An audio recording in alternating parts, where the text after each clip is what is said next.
So good morning, everyone. Sorry about the technical difficulties that we've had, but I would like to call the meeting March 26, 2026, regular county council meeting to order at 9:38 a.m. And we will start with the land acknowledgement. We acknowledge Athabasca County is located on First Nations Treaty 6 and Treaty 8 traditional territory. We respect and honor all First Nations, Métis, and Inuit peoples' connection to these lands, their history, language, and culture. We are at the approval of the agenda. Are there any additions, deletions, or changes? I do believe there's an addition, if I'm not mistaken. That would be an in closed session item. So being that we're at the in closed session, if we could move 13.3 to 13.4 and add 13.3, section 17, personal privacy, RCMP. I believe everyone had an email on that one. Are there any further, is that something we're still? Yeah, Madam Chair, I believe you requested that we add legal opinion also to closed session. Yes, if that is good, we will do that. So that would become 13.5. Or no, pardon me, 13.4. And then deliberations could be 13.5. So basically what I'm saying then is 13.3 would become 13.5. The addition of the section 17, personal privacy, RCMP would become 13.4. Deliberations would become 13.5. If that makes sense for everyone? Did I say that right? Yeah. Okay. Are there any other additions or deletions or changes? Can I have a motion? Thank you so much. Councillor Stasiak would like to approve the agenda as amended. All those in favor? And I don't see any opposed, so that would be 9-0. Thank you. Madam Chair, I'm sorry, I missed one. Oh. Council had asked us to have a bylaw prepared for today, and we don't have that added to the agenda. Oh, okay. I'm sorry if we can amend the agenda to add 7.6 bylaw 022-2026 water and sewer charges. Oh, thank you very much. Water and sewer charges. Awesome. That's great. So on that, I guess, do we do a supplemental motion or do we rescind the last one or just? No, just do a supplemental. There's no Okay. rescinding, just move Okay. forward. So we can put a motion on the floor to add from Deputy Mayor Mins to add 7.6, bylaw 022-2026, water and sewer charges. All those in favor? And opposed? One. I don't know if you're voting yes or no, Councillor Chamzik. Aye, okay, 8-1, thank you. Awesome, okay. So I guess with that, what we will do, and I forgot to mention, of course, we have Councillor Chamzik on Zoom. We are going into our public hearing, which is 3.1 of your agenda. Do we have anyone joining us via Zoom for the public hearing? We don't have anyone doing that. Okay. So we will go forward. Good morning, everyone, and thank you for attending the public hearing regarding bylaw 016-2026, land use bylaw amendment for part of Northwest 176819 west of the 4th from agricultural A district to heavy industrial M2 district in the Spruce Valley Growth Node area. I'm Tracy Holland, Reeve of Athabasca County and Division 5 Councillor, and I will be the chair of the hearing. On behalf of council, I would like to welcome you all here today. And I don't believe we need to go through introductions as we don't have any public joining us or via Zoom. The public hearing for bylaw 016-2026 is now open. I will turn the floor over to Secretary Bob Beck to announce the purpose of this hearing. Thank you, Madam Chair. The purpose of this public hearing is for Athabasca Council of the County to hear testimony from interested parties. It is not meant to be a debate between presenters, and all comments must be directed to council through the chairperson. The ground rules of the hearing and the order of speaking will be: Manager of Planning and Development Diane Cloutier will speak first to outline the background and provide an explanation of the bylaw. Members of the public who are wishing to be heard will be given the opportunity to speak. Ms. Cloutier will be given the opportunity to present closing remarks or address any of the issues presented. Councillors will be given the opportunity to ask questions. Council will then end the public hearing and will later consider the information received at the public hearing. Council will only consider matters raised at the hearing. Only councillors may ask questions of speakers during the hearing. If any persons want to ask questions of a speaker, they must ask the chair to ask the question on their behalf during their presentation, and the chair will only ask the question if the chair wishes to have an answer in order to undertake its consideration. Thank you very much. I would like to ask Ms. Cloutier to provide background and explanation of the proposed bylaw, please. Thank you, Madam Chair, members of council. The purpose of this hearing is to hear representations from any persons, group, or persons representing them who claim to be affected by the proposed adoption of bylaw 16/2026 and who has complied with the procedures outlined by council. Upon adoption of bylaw 16/2026, land use bylaw 004/2019 would be amended. So the notice of public hearing is placed in the March 10th and March 17th edition of the Town and Country newspaper and on the county's website beginning on March 9th, 2026. On March 9th, as per the requirements of the Municipal Government Act, referrals to adjacent landowners were made in accordance with Section 606 of the Act. Agencies who may have an interest in the property, as well as Athabasca County's Planning and Development, Agricultural Infrastructure Services, were also mailed copies of the notice. The deadline for submissions was noon, March 25th, and a submission registry was prepared and circulated to council this morning prior to the meeting. Printed copies were also available. The printed copies were distributed this morning, but emailed yesterday. For the background, Northwest 176819 was previously subdivided 3 times with 1 parcel zoned as highway business, C3 district, and 2 parcels zoned as heavy industrial, M2 district. The remnant of Northwest 17, being approximately 89 acres in size, is vacant. Lot 2, Block 1, Plan 172-1259 is 11.76 acres in size and is zoned as heavy industrial, which is the M2 district within with existing industrial development. On January 29th, 2026, Athabasca County Subdivision Authority approved a boundary adjustment to Lot 2 by adding 16.82 acres from the Northwest 176819 west of the 4th quarter. A condition of approval required the landowner to apply for an amendment to the land use bylaw to redistrict the new area to align with the existing district of Lot 2. Bylaw 16/2026 would redistrict the new area, approximately 16.85 acres in size, from the agricultural district to heavy industrial M2 district. The use of the parcel would then meet the requirements of Section 11.17 of the Land Use Bylaw 004/2019 for heavy industrial development. The purpose of the heavy industrial district is to permit opportunities of heavy industrial and manufacturing uses appropriate for rural locations as determined by council. There is no requirement to make an application to change the municipal development plan, as the proposal meets the requirements of bylaw 003/2019. Instead, an application to amend the land use bylaw is necessary to fulfill the conditions of subdivision approval and to accommodate future development on site. Thank you very much. Does council have any questions or points of clarification they wish to ask Ms. Cloutier? Deputy Reed Mins.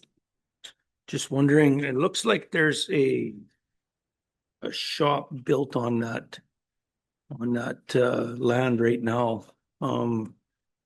Was there a permit given out for that shop by chance?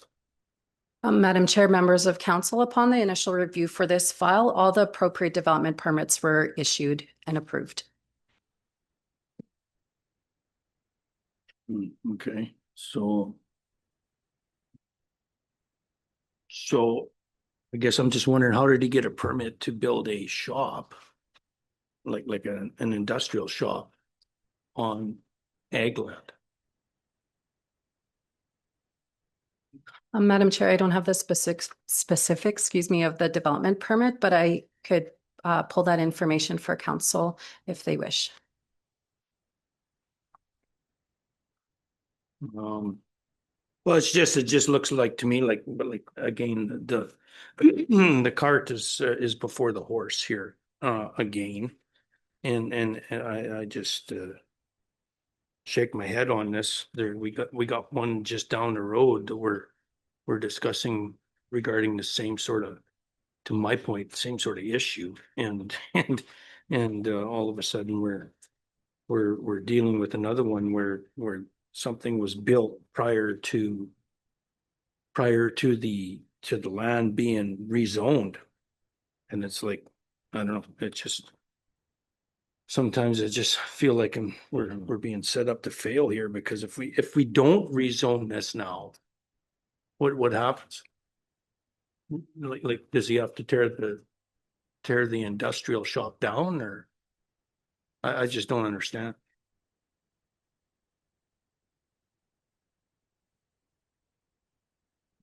Madam Chair, members of council, we will look into that development permit and we'll provide information for council when we bring this bylaw back for consideration.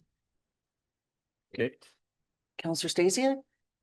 Thank you. Through the chair, the way I understand it is that particular building, and I could be wrong here, but is already on existing industrial land. This, what we're dealing with, is an addition of farmland, rezoning it to add on to make that parcel bigger. Is that possibly correct there?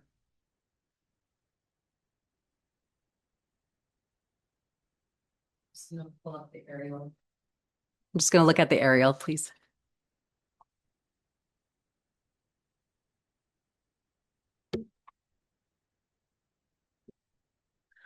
Madam Chair, members of council, I'm just looking at, you don't have it in front of you, my apologies, council, but when we brought it for first reading, the aerial image, it appears that the Northwest 17 is all vacant. So the shop would have been located, I would assume, on the northern lot, but I will confirm that for council. Okay. Okay. Thank you. Counselor DeHollick, do you have a? Thank you. question? Yeah, the shop is already built.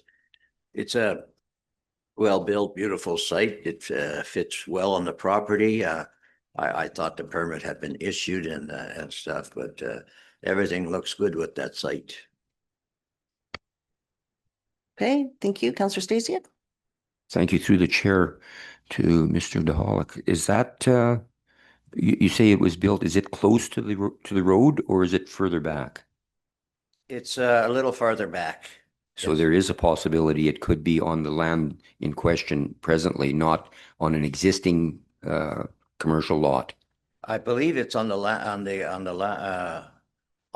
that's Was existing as first for industrial? on the Is it lot what we're that we're dealing with. Okay, so just for clarification, the lot that we're dealing with here is an add-on onto an existing commercial lot. So Yeah. my question was before that the addition part, does it have anything on it or is this No, building? no. The question is, I have to ask that we have to go through the chair and Okay.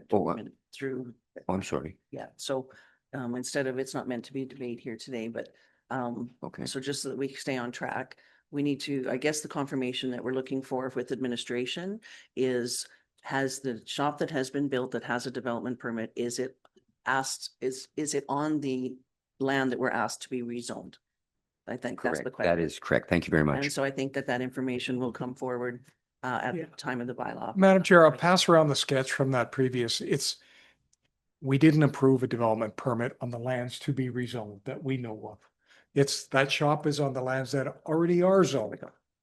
Okay, And I'll Appreciate pass that. this sketch around. there we go. So I think that answers the questions that everyone was having. Thank you. Are there any other questions with regards to that council may have of Ms. Cloutier? Any other clarification points? Please go ahead, Councillor Hall. So I can't help but wonder if expanding this parcel size will expand the uses of the parcel and create more traffic in this area. we've, previously heard numerous concerns relating to, in opposition to increased industrial traffic in this region of the county. Although, I mean, notably, none of those folks have sent letters this time. My question then, to rephrase it, is rezoning likely to increase industrial traffic in this area? Madam Chair, members of council, I would say it's a possibility because we are increasing the size of the industrial lot by just over 16 acres. So the use of the land could be then for that entire parcel. So it could potentially have more development on it and more activity. Thank you very much. Are there any other further, just looking at the aerial, I don't see the shop in question on here, but it's very small building, footprint here, so I couldn't confirm whether or not that shop's there or not. Did you want to pass that down so everyone has a chance to see it? Are there any other points of clarification? Alrighty. Ms. Cloutier, are there any written materials that have been submitted? Madam Chair, members of council, so as I had said before, we did prepare a registry of submissions, which was emailed to council yesterday afternoon, as well as paper copies submitted this morning. So that package is with you today. Thank you. Are we going to read any of it into the record, or you're satisfied that everybody's got those and has had that opportunity? Everybody's satisfied that we've all had the opportunity? Okay, thank you. I think there's a photo. Go ahead, please, Councillor Kahalik. I think we do have a photo of the building. Yes, we do. And if I'm not mistaken, reading in the letter, it does mention that, it's the way I understood it, that it was built on the lands that are being rezoned, but I could be misinterpreting that. So I think we'll have time to look at it for sure. All right. I don't believe we have anybody wishing to go ahead, please, Councillor Hall. I had a question about the letter, but I'm not sure if this is the right. Should we read the space. letter into I don't the know if we need to record? read it. but- Okay, if you'd like to ask a letter, question on the letter. There's a statement in the letter that says there is, and I'm going to quote, direct access from the LPAC connector. And I'm just seeking clarification from administration. Is the access off Township 683 or is it directly off the connector? Madam Chair, members of council, when we completed the site inspection, the access road was from the north, which is Township Road 688. Sorry, I apologize. I said 683 because it was blurry on the picture, but 688 is fine. So that's not the LPAC connector, so that I make sure I'm understanding where we're dealing. That's correct. Okay, thank you. But, Councillor Hall? But there would be access from the LPAC connector if you go through the other subdivision, the other lots. And I believe he is the owner of those lots. Madam Chair, members of council, access to Northwest 176819 is from Range Road 195 to the west. Okay. So the point that I would also just like to mention, just so I can obtain some clarity, it says in the letter that for their operations continue to expand within the Prospita Alpac Industrial Region, they're applying to increase the size of an existing light industrial lot to accommodate the construction of an additional facility. This expansion will allow us to continue supporting our current operations and industrial clients in the region. And then there's a picture, as it says, importantly, the proposed development does not create additional costs or infrastructure issues or any obligations of the taxpayer. But I guess I'm just confused by the letter, as it appears in the photograph that the new shop is built as mentioned in the letter, which is why they need to have a rezone. So I am so confused by this. Please go ahead. Madam Chair, so I don't want to take admin's role here, but because I have the benefit of a computer in front of me and I know they don't, does the assessment on the parcel that we're talking about for the rezoning does not record any improvements. Okay. Awesome. Okay. Thank you One for more that. thing, Tracy, one more. Please go ahead, Councillor DeHolland. Also, the type of business that he's gonna be running out of that building requires a larger area for truck traffic, and it's not, it's a storage and a repair shop for his trucks. So there won't be other trucks coming in there, but he requires a larger area for his trucks to move around. Okay. Okay, thank you.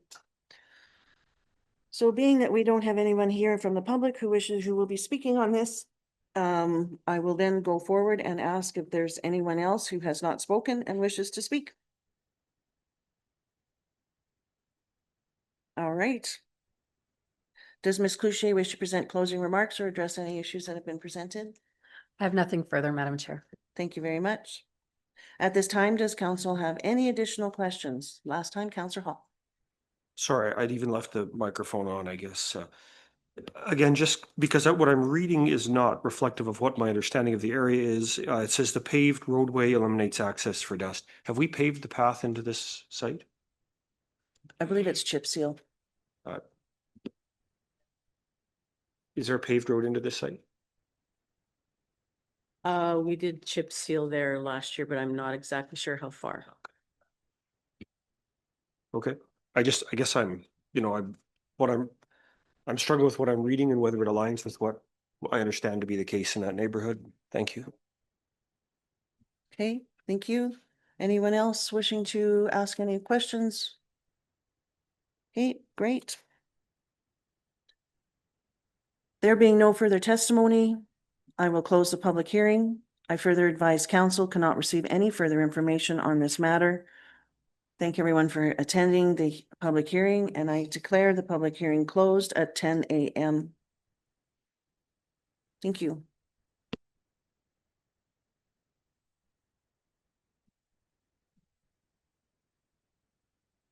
All right, so the next item up for agenda is the approval of the minutes, 4.1, which is page 15 to 23 of your agenda package. Deputy Reeve Mins would like to approve the minutes as presented. All those in favor? Do we have any opposed? I believe we have 8-0 as we have lost Councillor Chamzik on Zoom. All right. We're moving on to, the consent agenda, which we did not do, and I apologize. As we're whipping through this here this morning, I guess in that matter, we will just go through the items that we have on our agenda. I apologize for that. We have a delegation coming in at 10:30, which is 5.1, so we will go forward to item 6.1 on page 48 of your agenda package, which is the minimum tax.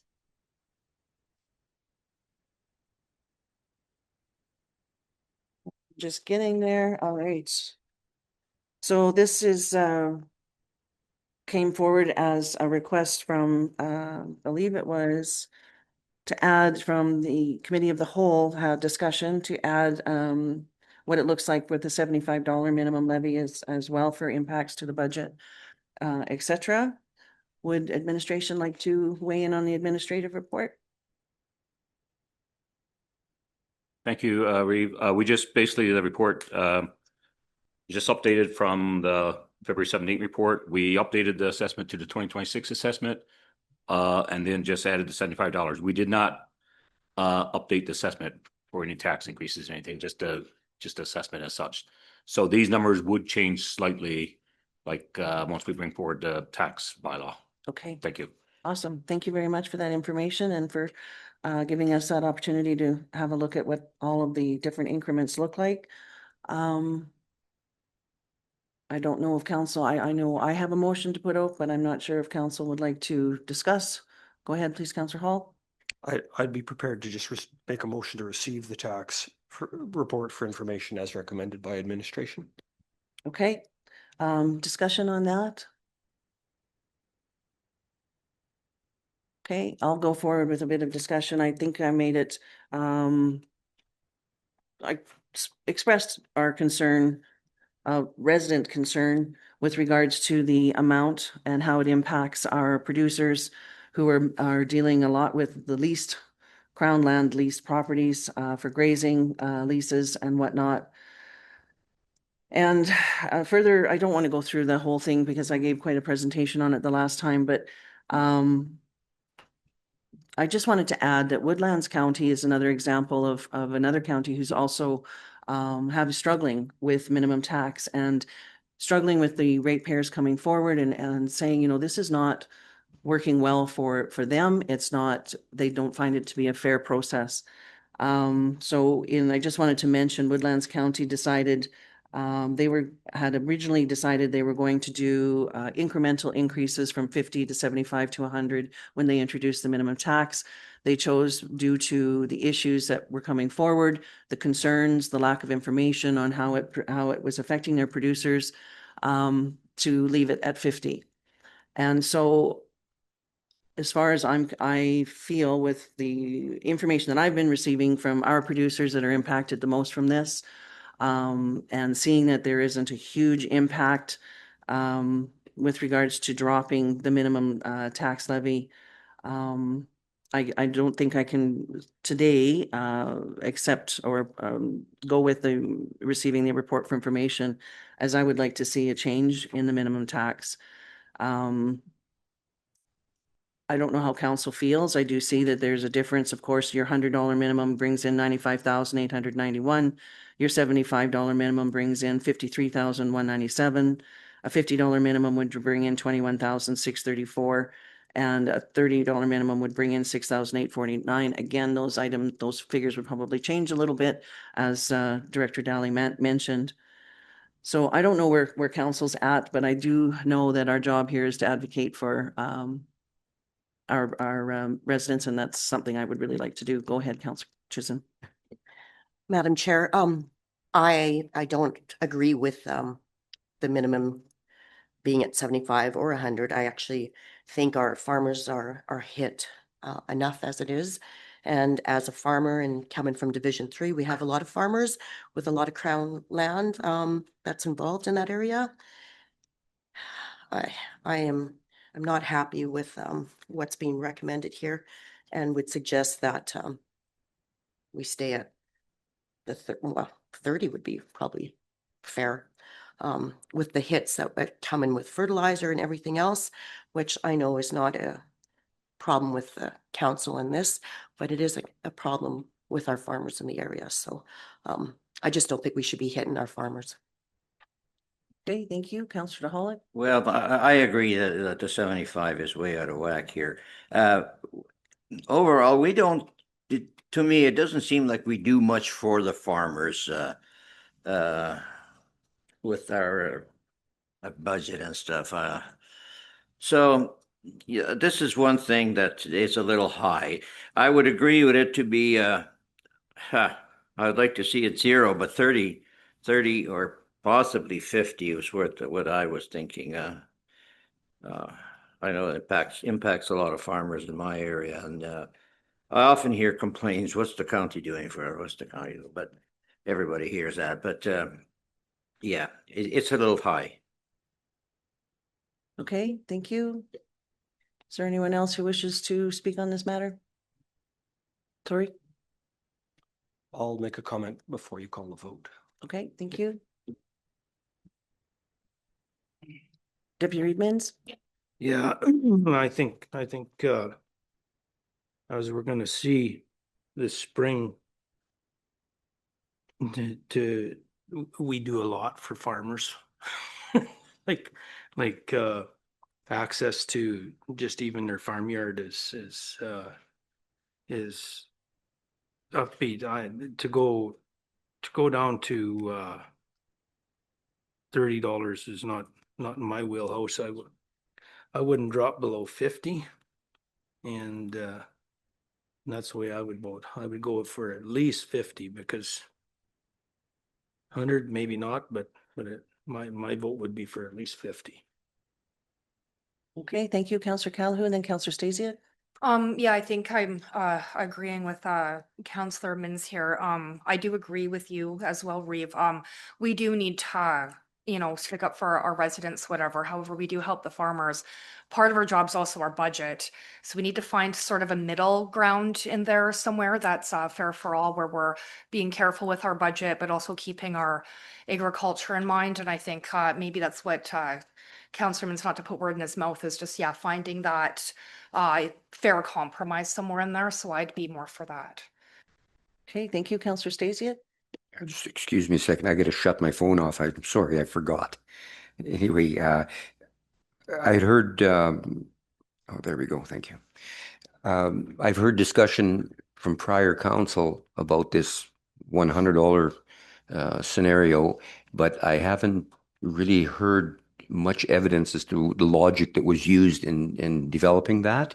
So if there's somebody that could quickly bring me up to speed as to how the 100 seemed logical, would help me decide what a fair number would be. I know I can't offer much other than we were concerned that 250 was way too high during the last term. And there was comparisons, I believe, with other municipalities. Some, I don't know if the range of municipalities for comparison, in my opinion, were wide enough, but I basically can only speak to the higher amounts were definitely not desirable. And I can't say that it was a unanimous vote by any means. Question? Okay, through the chair, thank you. Personally, I don't, from my perspective, I do not want this to ever appear as being a money grab. That's why I'm asking for the logic that was used here to actually demonstrate that there was either a break-even point or a number that had to be there so that we are not losing money on this situation. So I guess in conclusion, I would like to say that, yeah, I would like to keep it down to what an assessor is assessing it at times the mill rate equals a number. However, I am willing to accept something like $50. Thank you. Thank you very much. Just further to that, as you mentioned there, I'd forgotten to mention the cost it is to send out tax notices. And I believe the figure was $25 or 30 was, oh, I don't recall that. Somewhere north of 35, because I don't our recall. budget is 355,000 divided by 10,000 properties works out to $35 on a rough basis. Okay, I don't recall that from the last term being that high. I think if I went through and looked through the documentation at that time, it was about $25, but that's just trying to deal with memory on that aspect. We also have to remember there are several parcels, and this is where the main complaints that I've been receiving come from aren't accessible. They're having to go through private property. They're having to go through different methods, and sometimes you can't get through to them at all. And so, Councillor Chisholm, please go ahead. Madam Chair, that's really a good point, because Crown land, I mean, we can't even do anything with that. Like, yeah, building a fence is a priority, which is a big cost to us as farmers. And yet we can't clear any land, and we can only keep like 6 pairs on there. Like, it's like you're hitting us farmers where, do we really need that as a county? Do we need it, this cash cow? Because that's almost what I feel like is what we're doing to our farmers. So again, I can't even go with the $50. 30 is where I'd be sitting. I think would be fair. And like, again, we have no control over this land. Like, it's not deeded. It's a Crown land. We're there to keep it environmentally good, and we're stewarders of the property, but we are not landowners. So I don't think having an annual fee is going to make or break the county, but it does make a difference for us farmers, especially with what's going on in the agriculture sector at this moment. Thank you. Councillor DeHollick? Yeah, I agree. I know in my area, a river goes through, and there's Crown land where you just can't get into it. You got to go across somebody's land, and you might get a bale of hay on that land, and often there's flooding in that area, and you see, that land is just not worth it. And farther to Mr. Min's comments on that we're doing a lot for the farmers this year. Well, last year we had no snow. We saved a lot of money, so it equals out. You can't say that we're, it's just that. Yeah, that's my point. But I definitely agree that 100 or 75 is way too high. Thank you. And just to add to that, year over year, we've been seeing surplus after surplus after surplus. So I believe that we have room to work with this as well. And I don't know if there's anyone else who would, Councillor Stacey? Thank you. Through the chair, I'm willing to entertain Councillor Hall's motion, and if it passes, fine. If it doesn't, fine as well. I'd be willing to make another motion. Thank you. Thank you.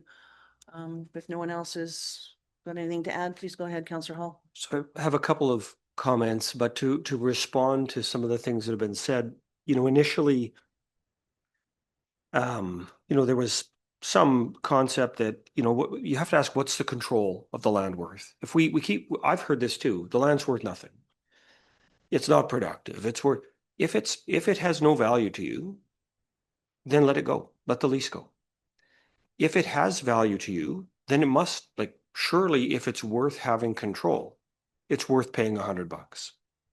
Now, one of the things that came up when this was initially discussed, there was an example of a property that I think had in the $37 worth of municipal taxes applied to it, that was worth $300,000 on the market. And we all know that agricultural land is not taxed at market value. It's taxed at a regulated rate. So we have a $300,000 agricultural property paying $37. Comparably, at the same moment, a residential property, a rural acreage, was paying $2,335. There's no equity in that. So part of the discussion, the 100 is admittedly, from my perspective, a bit of an arbitrary line, but there was I think, a discussion that occurred around covering costs at the moment and having some room for those to grow in the future, so that we never had to come back and have these divisive conversations again, because it was challenging. But also, for me, my support of that came into the idea that every parcel should put something into the pot to contribute to the services. And yeah, a few parcels don't have road access. A number of parcels don't have road access. But we don't, we generally, that's reflected then in the $100 value. If they had road access and were high quality land, well, they'd have a much greater regulated rate, and they'd be paying something higher than 100, and we wouldn't even be having this discussion. So I think we also have to look at council at our global responsibility across the county. And while there's going to be some adverse influence on a handful of properties, our job is to look at the decision for the majority of properties. There is no doubt you can find, a number of cases where this is not a great outcome for the particular property. But prior to that, we had properties that literally had tax notices going out for less money than the stamp to mail them. We should have just cashed in the stamp and paid their tax for them. And I'll hit back on this, but just because of the way I wrote my notes, I mean, I guess, it's back to what's having control worth. We're headed for a budget problem already. And so we've already made our budget. This is the kind of discussion we should have pre-budget, not post-budget.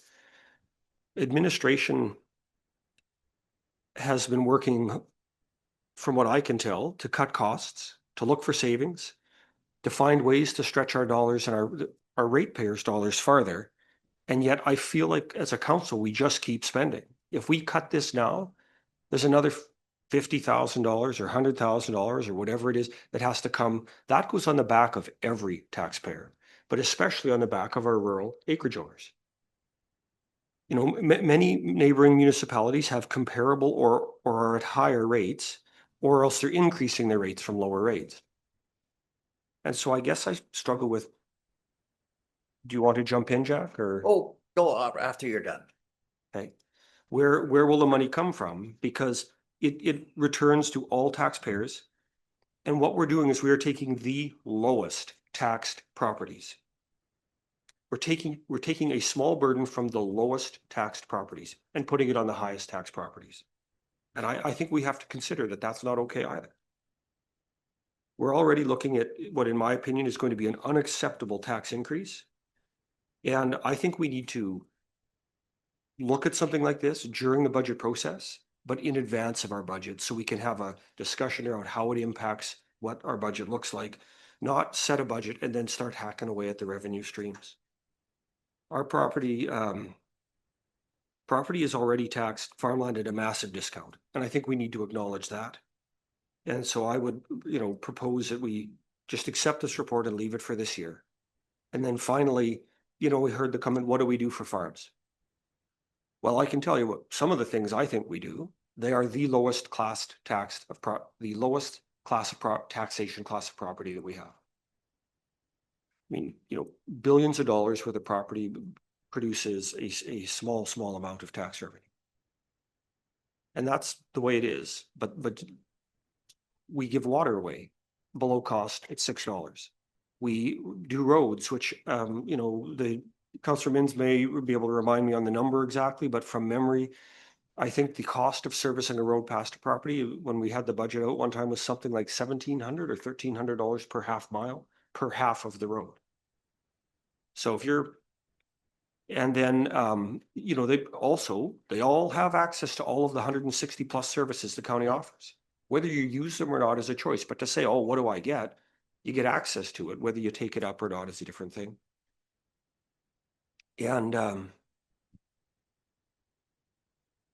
I think the other piece that we need to really, we should look at in terms of how we frame this is, when I said earlier that there's going to be a couple adverse influences, absolutely. If you look at an individual 5-acre parcel, I had a conversation with a resident and they were upset about this tax on a 5-acre parcel that was bordered by some swamp or something like that. But when you step back and ask the question, in terms of the total number of acres that you control, the total value of land that you control, and add all of that up and put it beside your tax bill, is it unreasonable? And I think the answer in every single case is no, it's not unreasonable. When you look at an individual property that's 5 acres paying 100, sure.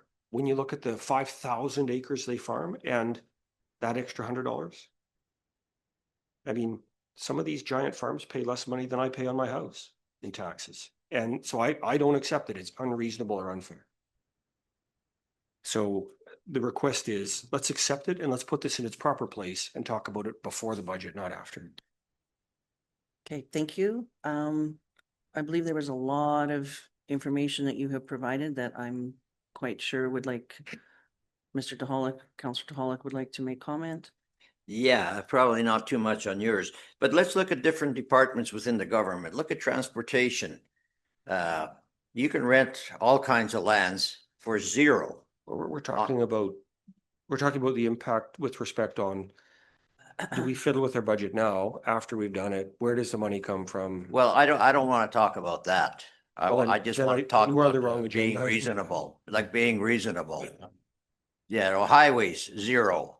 Recreation, that means lakeshore, whatever, zero. And, we're trying to do crown land that's worth nothing. On the highway, I can see 600 bales baled on a divided highway within a couple of miles for zero. I can see hundreds of bales cut on the lakes for zero. And, crown land doesn't really produce nothing, and we're charging for that. It's just being fair. Okay, thank you. I think, So just, if it's worth nothing, then let it go. To say it's worth nothing is an inaccurate statement. Anything you hold, I'm not going to give you my highlighter even because it's worth something to me. okay, and I guess the argument there, and I'll close it at the argument there, is giving back the leases doesn't do us and our land as a stewardship any favors either. So we have to be careful about that as well. All right, I think we're ready for the vote on Counselor Hall's to receive the minimum tax impact like it to be discussion report recorded if for we can. information. Because I'm concerned about our budget, so I'd like this is a budget implication I vote. think I'd you've like mentioned it, recorded, though. please. Yeah, you've mentioned the budget for sure. Okay, and there's a recorded vote here. Counselor Kapitaniak would like a recorded vote. Sorry. Sorry, Counselor Hall had asked for it. Oh, I'm sorry, I missed that. Thank you, Counselor Hall. Ask for the recorded vote. Thank you. All right, so if we're ready for the motion to receive the minimum tax impact discussion report for information, all those in favor? We have Counselor Hall, Counselor Callahan, Deputy Reeve Minns, Counselor Kapitaniak. All those opposed, Counselor DeHollick, Counselor Chisholm, Reeve Holland, and Counselor Stasiak. That fails. Do we have a supplementary motion? Sorry? You said you had one. Okay. I think Ken Stasiak would like to make that, or Counselor Stasiak would like to make that motion, please. Thank you. I'd like to make a motion that we, let's see how this floats, is to set that rate at $30 for at least this year to, for the taxation on small parcels like that. So my motion would be to set the rate at $30 minimum tax. Okay. Thank you. Deputy Reeve Minns. I can't get on $30. I'm just gonna let you know that. Can't do it. Okay, Can't do it at 30. okay. Counselor Kapitaniak. Through the chair, I'd like to ask Counselor Stasiak where he suggests $89,000 gets cut out of the budget. I don't have a comment on the budget per se. I do have a comment though on what I perceive to be logical, calculated, and fair. Thank you. Thank you, Counselor Chisholm. Well, according to our budget, we're always in a surplus, so I don't think this is like that big of an issue. I do believe in the fact that fairness is where we should be looking at. So I do agree with the motion that's been put forward. Thank you. Is there any further discussion, Counselor Hall? So logical, calculated, and fair. We haven't even asked administration what our cost is to deliver these notices, so we don't know. From memory, we're going to be delivering this now below cost. Fair would be for farmland to be taxed at its market value, not at the regulated rate. So this is not fair to everybody else, including all the rural acreage owners who we're going to pass this on to. And I know spreading $89,000 across 9,000 parcels is very thin layer, but what we're doing is passing this back on to residents, homeowners. And if these businesses are so much on the brink that this tiny amount on these incredible values of land, like we already have a problem. So there's no fair here and there's no logic. Counselor DeHollick? You're talking about no fair.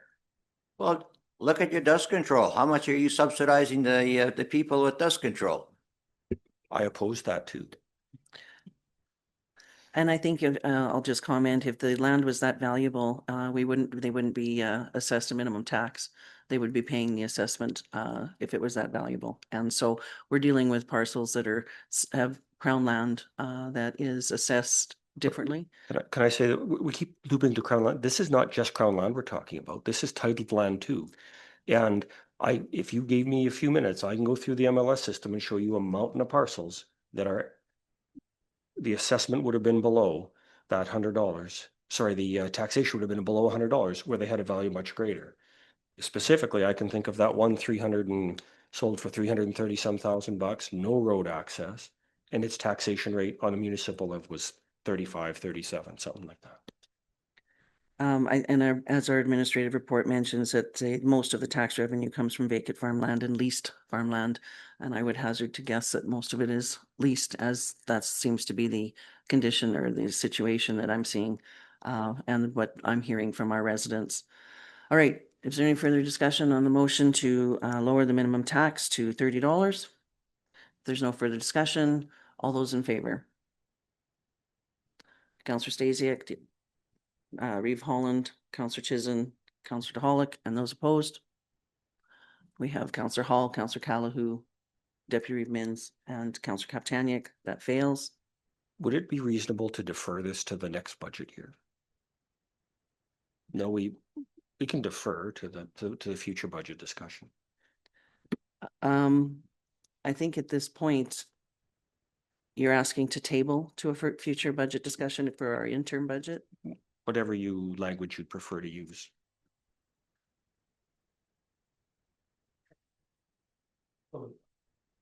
So to Deputy Reeve Mins, a tabling motion is not debatable. So if that's the motions on the table from Counselor Hall, all those in favor to table? Counselor Hall, Counselor Callahan, and I guess we didn't do recorded, so that's 3. All those opposed?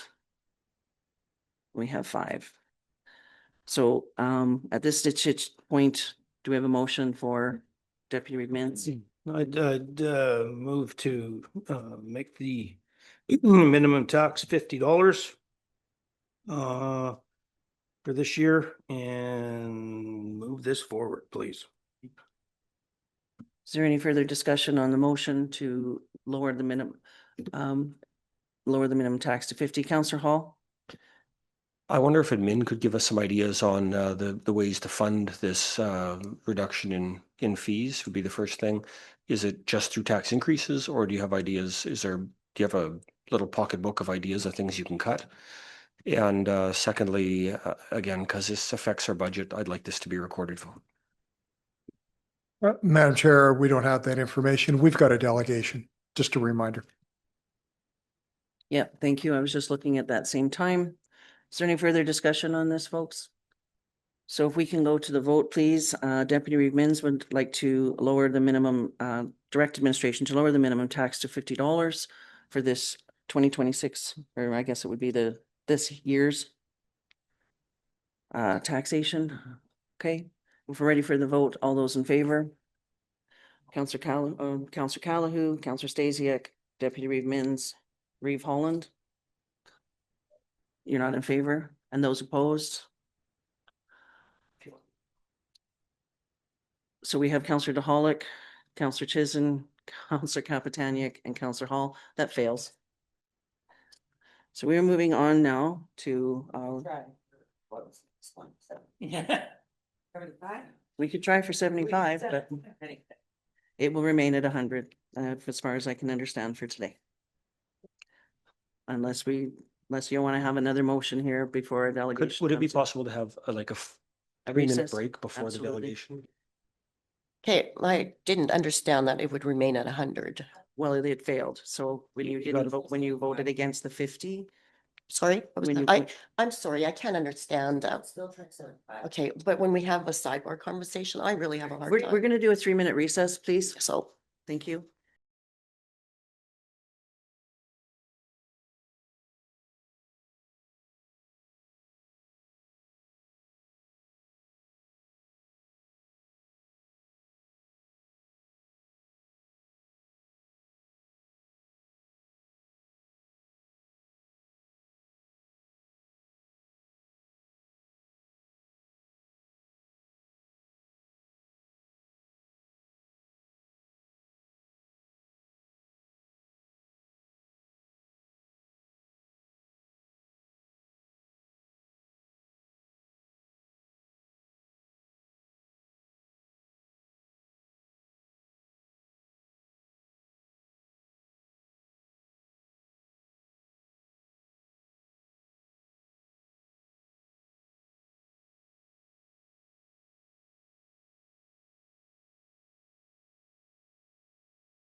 Yeah, we're live.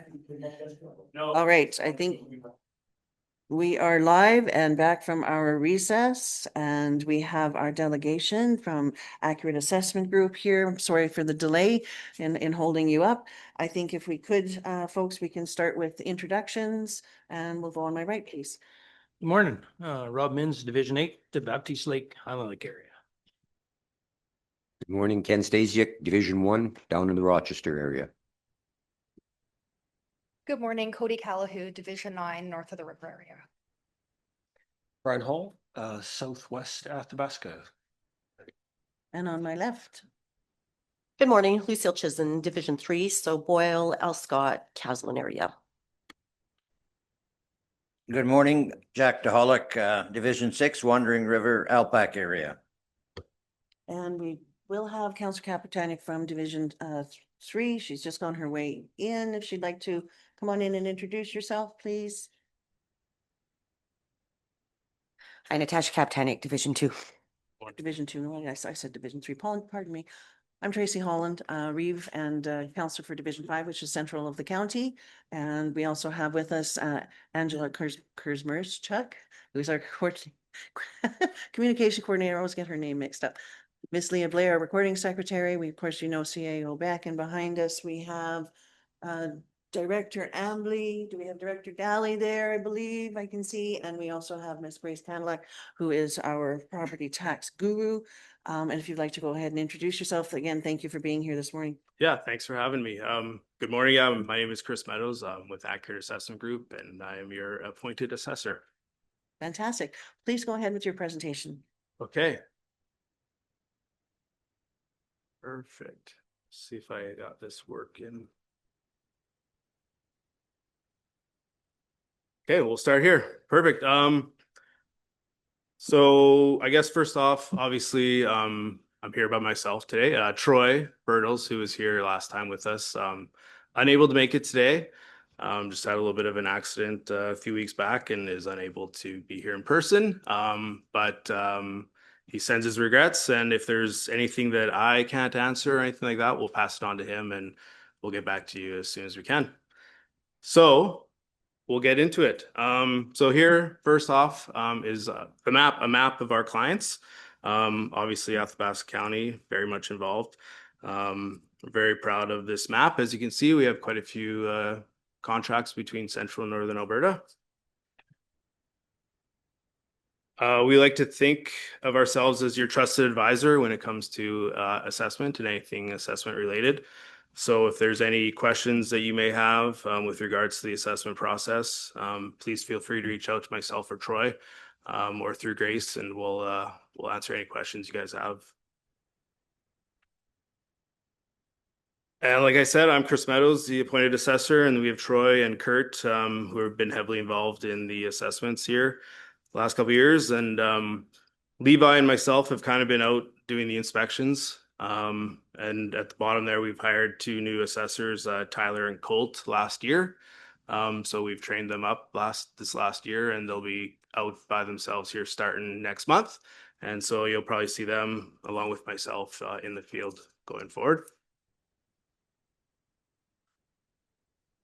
So we'll get into the numbers now. So here we have a comparison between 2024 and 2025. So as you can see, total assessment went up 3% in the county. Residential saw a 5% increase. So that's 65 million difference there. Is broken down into new construction and market change. So it's actually new construction in the county made up 13 million of that 65, so roughly 1%.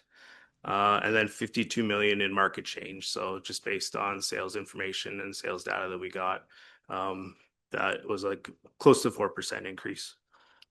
Non-res, 8% increase. Again, there, new construction, 1.7 million or 2%. And the market change was 5.6% of that 8%. Dip and linear, those are done by the government. So we get the numbers just like this, but we don't do the inspections on any of that stuff. That's all government. So you can see there, 3% and 2% increase in those. Farmland regulated assessment, so it doesn't change much year to year. Whatever does change is usually either new subdivisions or some farmland taken out or a change in use from farm to market.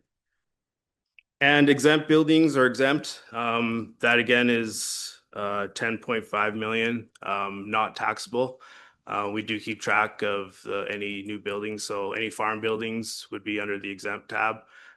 Anything that's owned by a municipality would also be exempt, so they would be under that number as well.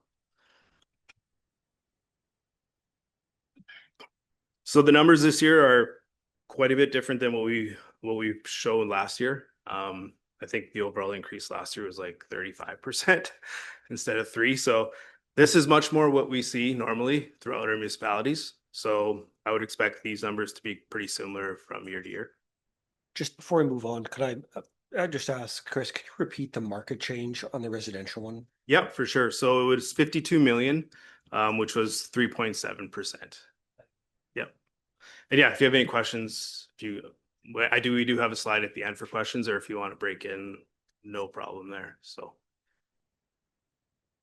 next slide, we just show kind of the last 5 years in bar graph form. So you can see the residential, we had the big jump there last year, but very small this year compared to the previous. And then non-res pretty steady. Linear, you can see there a couple years ago, the tax exemption they had there, or tax break they had for a couple years, was taken away. So that's why the linear jumped a little bit.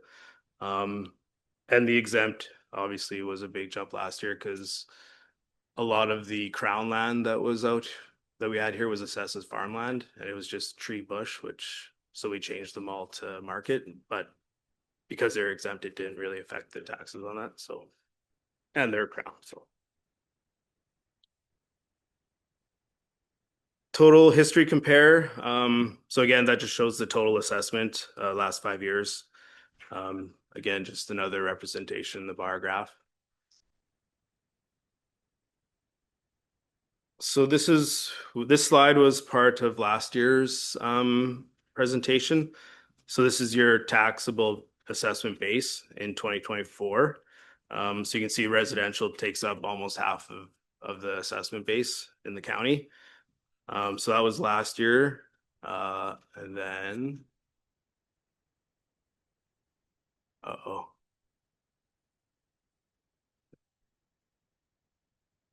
the next slide is 2025.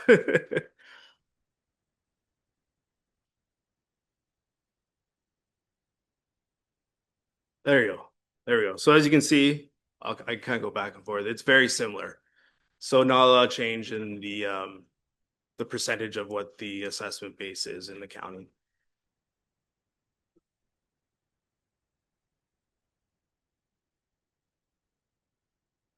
So this slide here shows the taxable assessment change by percentage. So the no change, or 46.9%, those would be like your farmlands because they're regulated by the government. So there's not much change there. The 1 to 10% increase is a majority of what your residents are going to see on their assessment. And that would be just market driven mostly, or if there was some improvements to property. But so 35% are going to see between a 1 to 10% change on their assessment from last year.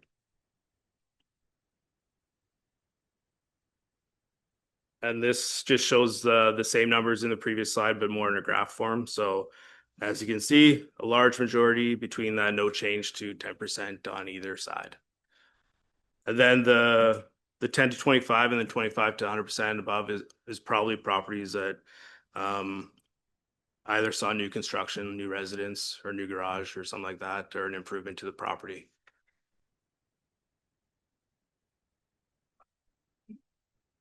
One question, so Yep. the -1 to -10%, what like? Yeah, the -1 to -10% was probably just maybe in an area where we saw a decline in the market, maybe. Oh, okay. So then their assessments would go down slightly.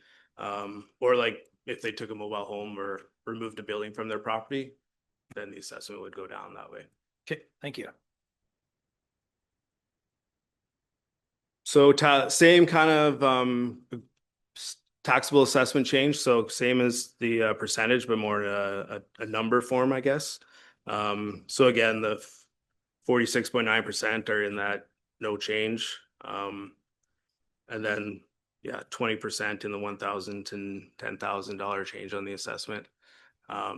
Obviously that would change, depend on like, you know, you build a brand new house kind of thing, you're going to see $100,000 to $99,000 or $900,000 change. So yeah, again, 95% in that kind of minimal change either way. Again, here, just kind of the same numbers previously, but shown in a bar graph form. Just kind of gives you a better visual.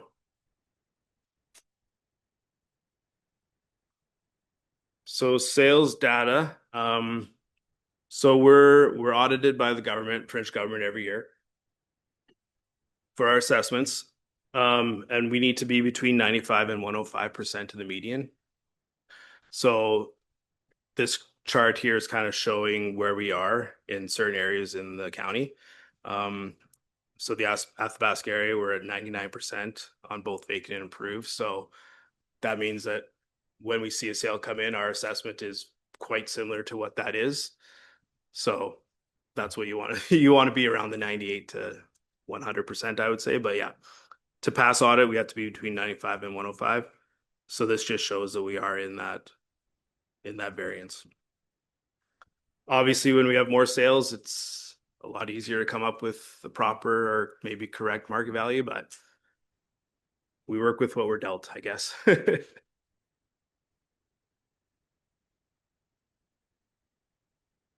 And so this slide just shows the difference year to year in the assessment. So these numbers are just the difference. So like in Athabasca area, we saw a $25 million increase, 4.7%. Broken down, that's 0.8% in growth and 3.9% in inflation. And those numbers are pretty similar throughout the county. Grassland, 1.6% in growth, 1.8% in inflation. Lake subdivisions, 4.1% total difference. 1.1% was the growth, 3% was market change. So this kind of just shows, see Hamlet's at 9%. That was 1% growth and 8% inflation. So a little bit higher sales in some of the hamlets that we saw from previous year. If anybody wants like the breakdown of, I have it all right here. I don't, if you want me to go through each one, I can, or. I think, did you have a question, Councillor Hollick? Just a quick question. Yes. Was the Alpec assessment, is that included here? The Alpac assessment would be in the, no, it would not. This is all just residential. Councillor Hall? Yeah, so the Alpac would be industrial linear. Okay, I think we're good to go. Thank you. Perfect. So I'll just go to this one first. I'll skip ahead. So every year we do a reinspection, a 25% reinspection cycle. We're mandated by the government to visit each property at least once every 5 years. So we've broken the county down into 5 different areas. So when we took over the contract a couple years ago, we did a full reinspection of the county, as you guys are aware. Going forward now, we're just doing 25% or 20% each year. So last year we were in the Boyle area. This year we're going to be up in the Wandering River area. Because we did a full kind of reinspection a couple years ago, we won't be going into as many properties as we would usually do. We do most of it by the road. See any changes we can. If there's a need to go in, then we will. We obviously have county magnets and our accurate magnets on our trucks. We have ID all times. We do reach out to the county, let them know in advance when we're coming out. So we try and let residents know as much as possible. And then going forward, 2027, we'll be in the Athabasca North area there. 2028, 29, and then we'll start back over again. And then, so we do an annual inspection run. And this global, we call it, is usually done in the spring, summertime. And then we come back out in the winter and do a full inspection of the whole county where we're just checking on new permits that weren't completed last year or not started, or if there's any sales that we need to check on that kind of don't make sense to us, we'll go out and check to see, and maybe it was a family sale or something like that to kind of confirm. So moving forward, we're always available for ratepayer inquiries. Obviously last year with the big change, we did have a lot of people call in. So we like to talk to them first, explain to them why the change and where we're coming from. And majority of the time they understand. They may not like it, but they understand. But if not, they always have the option to appeal. And we did have quite a few of those last year. So If I may, we've been noticing the 2025 assessments have been uploaded, so people can look at them through the GIS map. And the question that was brought to me and I could not answer was, if they were to call, but they see what their 2025 assessment is, and they were to give you a call and say, hey, you know, what happened here? Is there a way, and it gets adjusted, does that impact, like, what's the deadline for it to impact their tax bill for this year? right. So usually, once the assessment is mailed out, it's 60 days from that date that you have to appeal the assessment and changes can be made. Once that 60-day period is up, generally are not allowed to make any changes. But yeah. But if they see it now before the They see it assessment bill now, comes out, yeah, I think it would be, yeah, if they call in and talk to us, we would make the change if it was necessary. I think in most municipalities, they don't put their assessments out before the notices are sent. So it's a little different in Athabasca, I think.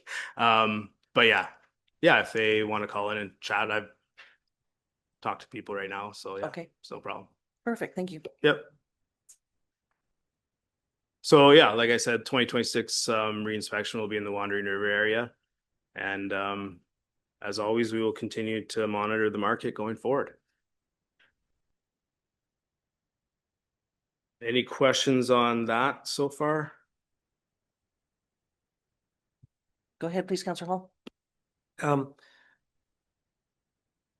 So when a resident refuse, because we know, or I'm aware that some residents have refused to let Accurate onto the property. Does this typically just, like, if they refuse to participate and to be helpful, does that disqualify them for their ability to appeal generally? No. We would at that point have to estimate, I guess, what we feel we see or what we think is in there.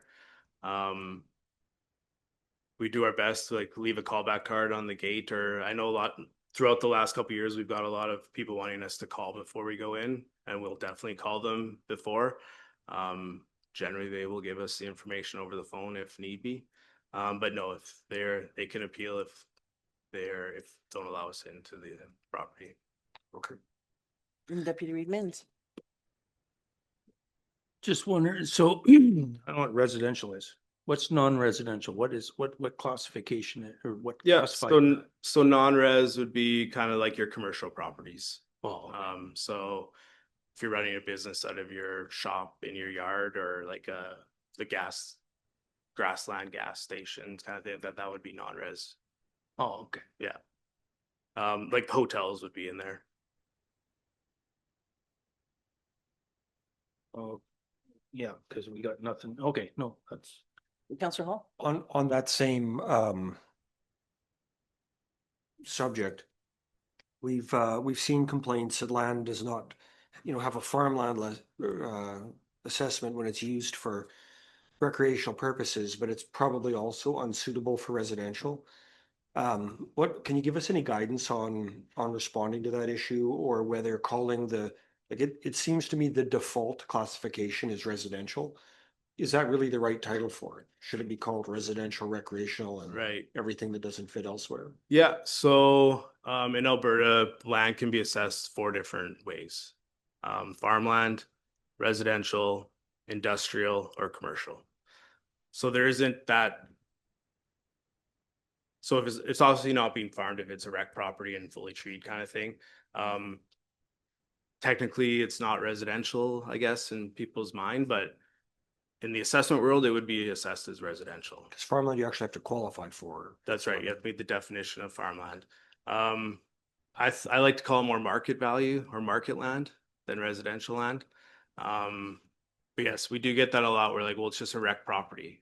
Well, in the assessment world, it's a residential land. So I sometimes wonder with how we communicate if we don't create problems by, you know, calling a class residential and it's, you know, I only use the quarter for hunting but hunting quarters are not farming quarters.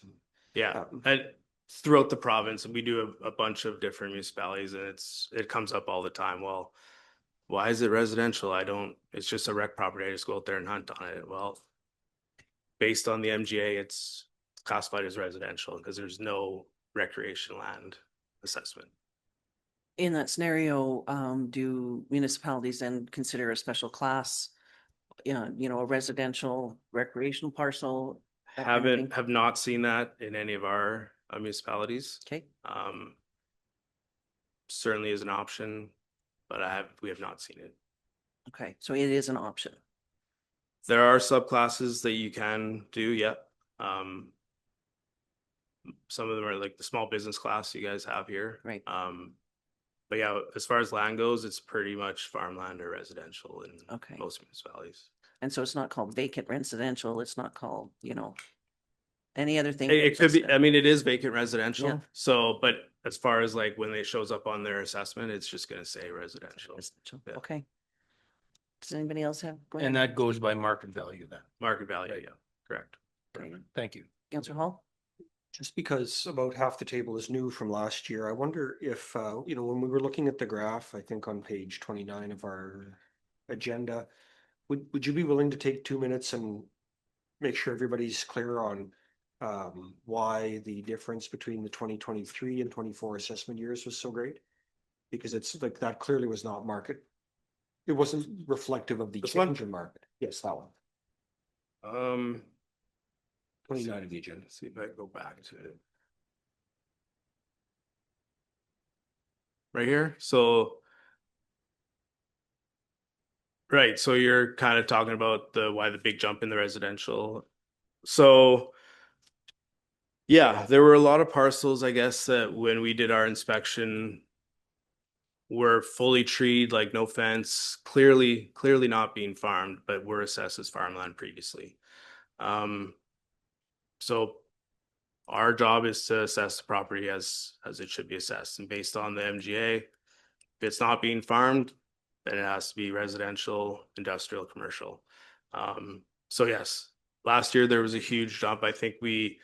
I was just talking to Grace before, and I think we sent out like 278 letters of land that had changed from farmland to market. This year, I think we did 20. So, yeah, that was one of the main reasons for the big jump in the total assessment increase. Obviously, farmland, 160 acres of farmland assessed as farmland is like $20,000. Market land, 350 or 320 or 280, right? So that's a huge change. So that's a majority of the jump in residential last year, and market as well. There were some areas where the market values were far lower than what the market was. And even after talking to residents, they understood. They're like, yeah, my property is worth way more than what we have assessed right now. And they may not like it, but they definitely understood it when we talked to them. Some people didn't like it either way, but Yeah, some people definitely didn't like it at all. And yeah, we had interesting conversations for sure. Are you able, just for everybody who's new to the table, to give the definition of what farmland is? yeah. So farmland would be raising, producing, and selling of an ag commodity. So cattle, obviously, sheep, any crop that's planted, hay. If you have bees on your property, that would be considered farmland. There's also Christmas tree, like woodlot farms, would be able to get farmland if you had a woodlot management plan in place, through the Woodlot Association of Alberta. We had a few of those this year. But yeah, I guess cattle, hay, crop, those would be the the most common farm uses. Thank you very much. And just to add to that, a few barnyard chickens isn't gonna cut it. I think, Yeah, Yeah. yeah, the hobby farms, I guess, that you're just, you have a few chickens on your property for eggs and stuff. You have to be like selling them. So how many chickens does Jack need to qualify as farmer? So that's a tough part because in the definition of the MJ, it does not state a minimum requirement. So it's kind of up to, I guess, the assessor.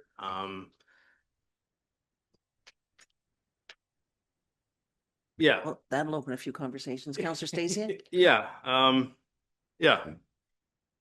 Question I have is there a dollar value attached to this? Do you consider it being a farm? Because we are now seeing Yeah. $10,000 horses being sold and maybe only 2 of them a year. And we're seeing bulls that are bringing anything from $10,000 to $50,000 and they may only have 10 of them. So is there just a number that the criteria is, or is it just There's whether or not. not you're selling something? Yeah, I think previously, way back in the day, there used to be like a $10,000 minimum. That is not the case anymore. From what I've seen in the MJ for the definition. Okay. Go, Counselor Capitani. I just had a question for clarification from remembering our conversation last year. Were horses considered an egg commodity if they were not produced for meat?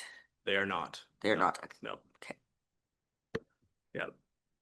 One more other question that I noticed in one other municipality. I haven't done a big deep dive into it, but another municipality in the province is setting up recreational RVs as a special class. Have you seen that in your experience? We have not. Our policy is that we do not assess RVs. That was one thing when we took over. We removed all the RVs from assessments. Okay.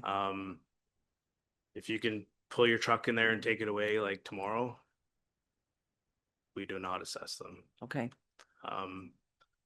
Park models, mobile homes, obviously, small cabins, those would be accessible if they're hooked to services and power and stuff like that. But RVs, it's not our policy to. Okay. So if they're attached to a deck and they have a, So we will assess the overhand, we'll assess the veranda and the deck. Well, not the deck, but like the OV or the closed veranda that's attached, or like a closed in area, we'll assess that, but the RV itself, we will not. Okay, thank you very much. Deputy Vince.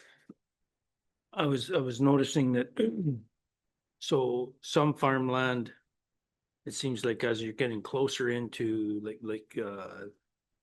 closer into town, is worth more than farmland farther out. For the assessment. For assessment, so farmland assessment would be based on the soil type, what it's used for. Okay.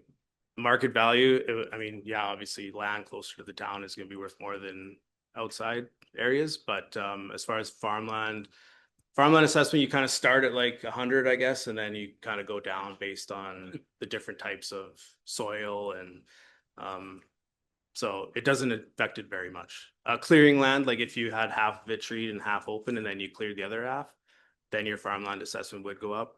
Not enough to really, you probably wouldn't even notice it. Too much. Okay, thank you. Yeah. So that's where the farmland changed too. We do take like if somebody's clearing their land, they had trees on it and then they cleared it out for farmland, that would be part of the change on the farmland assessment. Awesome.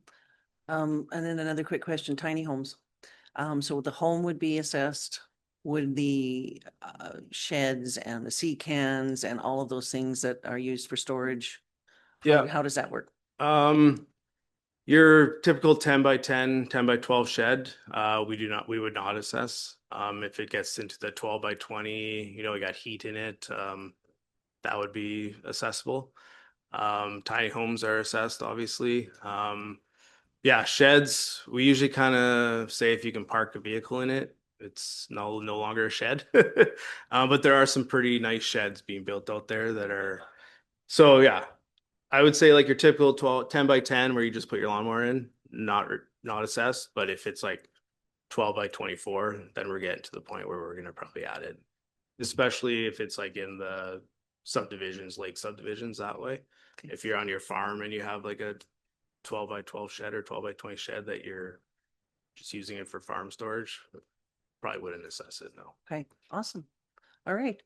Thank you. Does anyone else have any questions or looking over at Counselor Hall, you look a little like you might have. No, I don't know if it's fair to ask him. I just, the sum of the regulated rate on farmland is about $65 million. Any guess on what that would be worth at market values? Say that again. Sorry, the sum. The total assessment class of the Oh, regulated rate is oh, 65 million. Yeah, You wanna- I'd have to wanna deep give us dive a into number? that. No. Okay. Okay, I knew could it wouldn't maybe be give you fair, but I last thought I year's would number, try. It'd be more than that still, probably. Awesome. I think if everybody's asked all their questions, we really appreciate you coming here. I do have a little bit Oh. just on some industrial stuff. Oh, absolutely. Okay, please. We'll just go over that real quick. Thank you. I'm not part of the industrial team, so usually we would have somebody else with me, but they're not here either. So, but we do about 40% of the industrial DIB properties in the province. Athabasca County has the government of Alberta do their assessments. But this is our team, Ray and Sean Barrett. They're very knowledgeable. If you guys have any questions with regards to industrial, definitely reach out to them. They do help us in some areas in the county. So on a basis, industrial assessment maintains the assessments for non-designated industrial property. So seed cleaning plants, gravel pits. They help us out on some of the gas stations, stuff like that. So yeah, most seed cleaning plants and gravel pits would be the majority of the stuff that they would help us on in the county. As you guys probably know, there is an assessment model review going on right now. The review would be a multi-year process to review the policies, procedures, and rates that form regulated property assessment. Stakeholder engagement will occur with municipality associations, industry reps, and professional assessors throughout the duration of the model review. And Ray and Sean are very much involved in this on behalf of the Alberta Assessors Association. So they're involved in all of this review right now. Currently, stage 2 that was supposed to be done in December 2025 is just wrapping up now. So they're a little behind already. So going forward, obviously going to be reviewing all the regulated assessments, so machinery, equipment, pipeline, wells, telecommunications, railway, with the hope of a completion date around the 2029 year. After impact analysis with all stakeholders, because we want to make sure that they get this right. Because right now, I think some of the rates being used are from 2005 or prior, so we're like 20 years ago. So things have changed over that time period. So, but I'm not too much up to date on this. So if you have any questions, I probably won't be able to answer them, unfortunately. And lastly, we do have some of I think we had this in last year's presentation as well, just kind of some questions that are usually come up from ratepayers that you guys probably get. My assessment went up, but I haven't changed anything. Typically just based on market change at that point. My assessment went up by 5%, but the market hasn't increased. That's likely due to some upgrades that were done on the property, whether or not like a basement development, new siding, windows, doors, that would increase the value, kind of stuff like that. These changes would be outside typical market changes. My assessment went up and down. Does that mean my taxes will go up and down? Not necessarily. That would kind of depend on mill rate change. So if your assessment goes down, but the mill rate changes, then your assessment or your taxes might still go up, kind of thing. So again, zoned as agricultural, or I might not assess as farmland. That was kind of part of the question we had previously. In order for the land to be assessed as farm, it must meet the definition. Even if it's zoned agriculture, but it's not being farmed, it's assessed as residential, as we said previously. So, and my assessment always says improved residential, but nothing has been improved. Improved residential is just another word for the buildings on the property. So your house, your garage. I don't know why they don't just say like house, garage, or they say improved residential. So people do get confused. Like I haven't improved anything, but It's just your buildings. That's what the notice is. What changes to the property affect the assessment? Obviously, new buildings, removal of buildings, change in use in the land or subdivision if you've subdivided some of your land out, that kind of thing. So those would be a majority of the questions that we get, and I'm sure that you get as well. That's Absolutely. my presentation, I guess. If anybody has any other questions or anything else? Please, Councillor Hall. Two questions. When was the last time the formula, so you just talked about the rates on the industrial stuff changing in the 2000s. When was the last time the regulated rates on the ag side changed? Regulated rates on the ag side. Well, Like the formula for how? yeah, probably before I started, which would have been 15 years ago. A long time ago, I think. I don't have the exact day, but yeah. And one of the questions that I've heard a number of times is someone's freaking out because the farmland across the road from them just sold for 700 grand and they're afraid that their acreage, now the underlying value of their acreage is going to be reflective of that. And I guess the question is, the sales price of farmland has no impact. I just want to, make sure we've all heard what farmland is selling for has no impact on the value of the farmland that also is any land that's also classed on the regulated rate. So farmland sales would affect land value. Would affect market land sales. Yes. Okay. Some farmland sales are kind of crazy right now, I guess you would say. So if it doesn't make sense, and like if there's like one sale that's $1 million and the 20 others are around 500, we're not going to use that $1 million sale in the analysis because it's clearly an outlier. But if it does, like if it's 300 grand and that's typical of what quarter sections are going for, then yeah, that affects the land value. I mean, market value land is market value, right? So Thank you. I think the other comment I'd written down was the idea that, the fact that you have to qualify for farmland is a positive, for the farmland assessment is a positive feature because it encourages people to keep land in production. Otherwise, people who don't farm can buy it and sit on it and not let it be not let it be used for grazing or production or any of that. And then when they stop doing that, they pay the higher rate. Thank you. All right, does anybody else have any comments, questions? Would like to thank you so much for all the information you provided us here today and helping us to understand assessments. And I'm not sure that we all have it totally wrapped, but we're getting there. It's getting better, is the understanding carries on in the questions we have. Councillor Chisholm. I just also want to thank you because being new, this was really informative. And to Councillor Hall, thank you for some of your questions too, because and all of you to make sure that we understand. So I do appreciate absolutely the information. Thank you. There is, I don't know, I think there was the Alberta Assessors Association did put on a course for new counselors. I think we passed that on to council or to administration. So I'm not sure if some people took that course or not, but they might be available online. I can look into that as well. That'd be amazing. Yeah. Okay. Yeah, to have that information. Yeah. Any training we can get as elected officials is always Hey, benefit. like I said, I've been doing assessment for 15 years and there's still stuff that I'm Right. trying to learn. So There you go. So thank you. Thank you again. Oh, Deputy Reedmans. Just want to say thanks for this. I've been sitting around this table for just about 5 years now and getting different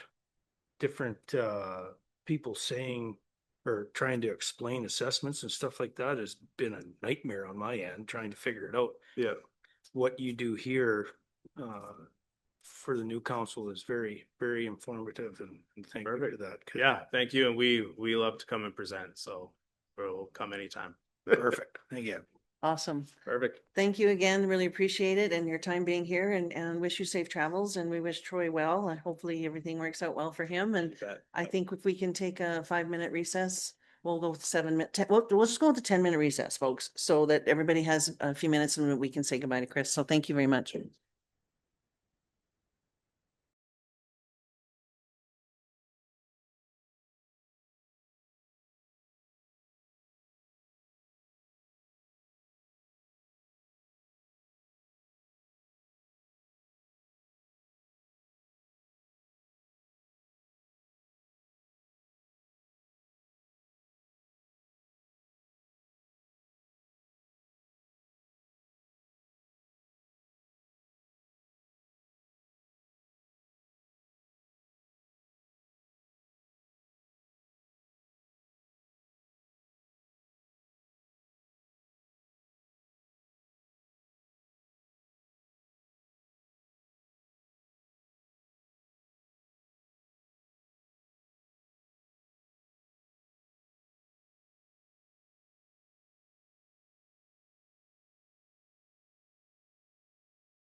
Back in session, folks. We're live.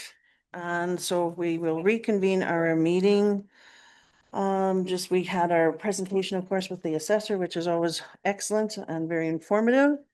I believe we are at 7.1 of the bylaws 011-2026 land use amendment, Northeast 367117, west of the 4th, and bylaw 012-2026 Hamlet of Wandering River Community Plan amendments. And that's on page 51 of your agenda package. And I believe we have Ms. Cloutier here. Would you like to weigh in at all on the administrative report? Madam Chair, members of council, thank you. I guess just going back, based on following first reading that was granted on February 12th, a public hearing was held on March 12th for these two bylaws. Just to recap, the applicants own and live on property that is located directly north of Northeast 367117, and access is through a dedicated unnamed roadway connecting to 52nd Avenue. The applicants own and operate a trucking company and wish to construct the garage on the property for equipment storage, and the rezoning amendment to the Hamlet of Wandering River Area Community Plan is required to facilitate that proposed future development. On December 18th, 2025, the applicant applied for a development permit to construct a 56 by 60 foot garage with a height of 24 feet. In the residential district, the accessory building is not permitted without a principal building or use on the parcel. And in addition, since the proposed use of the garage was more intended for commercial use, the Hamlet Residential District does not allow for that commercial use.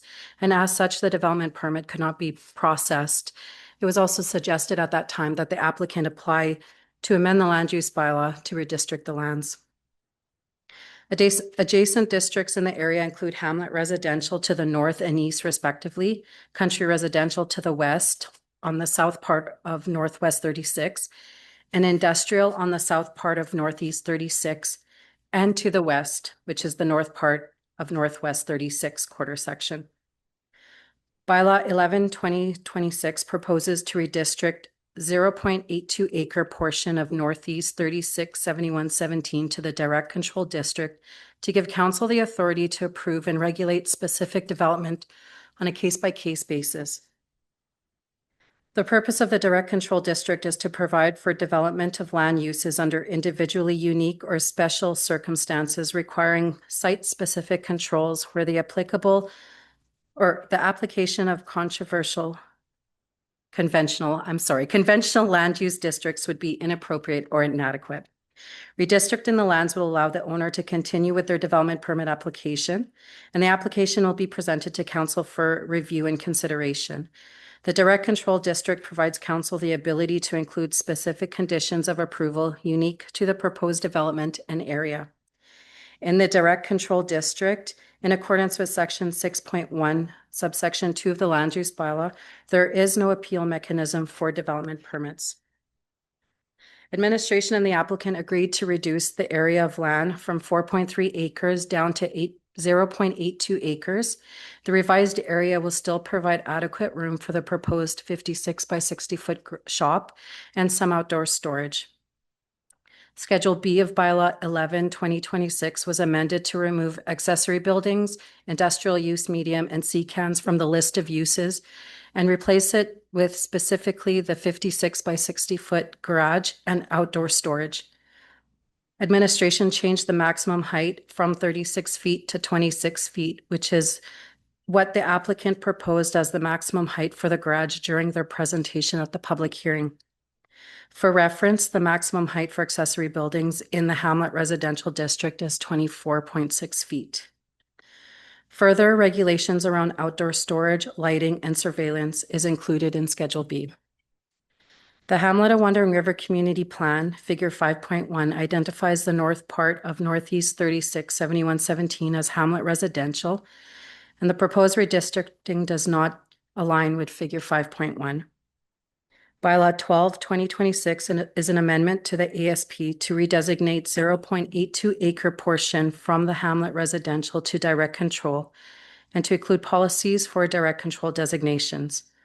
Administration changed the Schedule B of Bylaw 12/2026 by inserting Figure 5.1, which is the existing land use of the area structure plan, and also amending it from the original 4.3 acres down to 0.82. The proposal complies with the intentions of the municipal development plan, as the hamlet of Wandering River is within the growth node policy area overlay.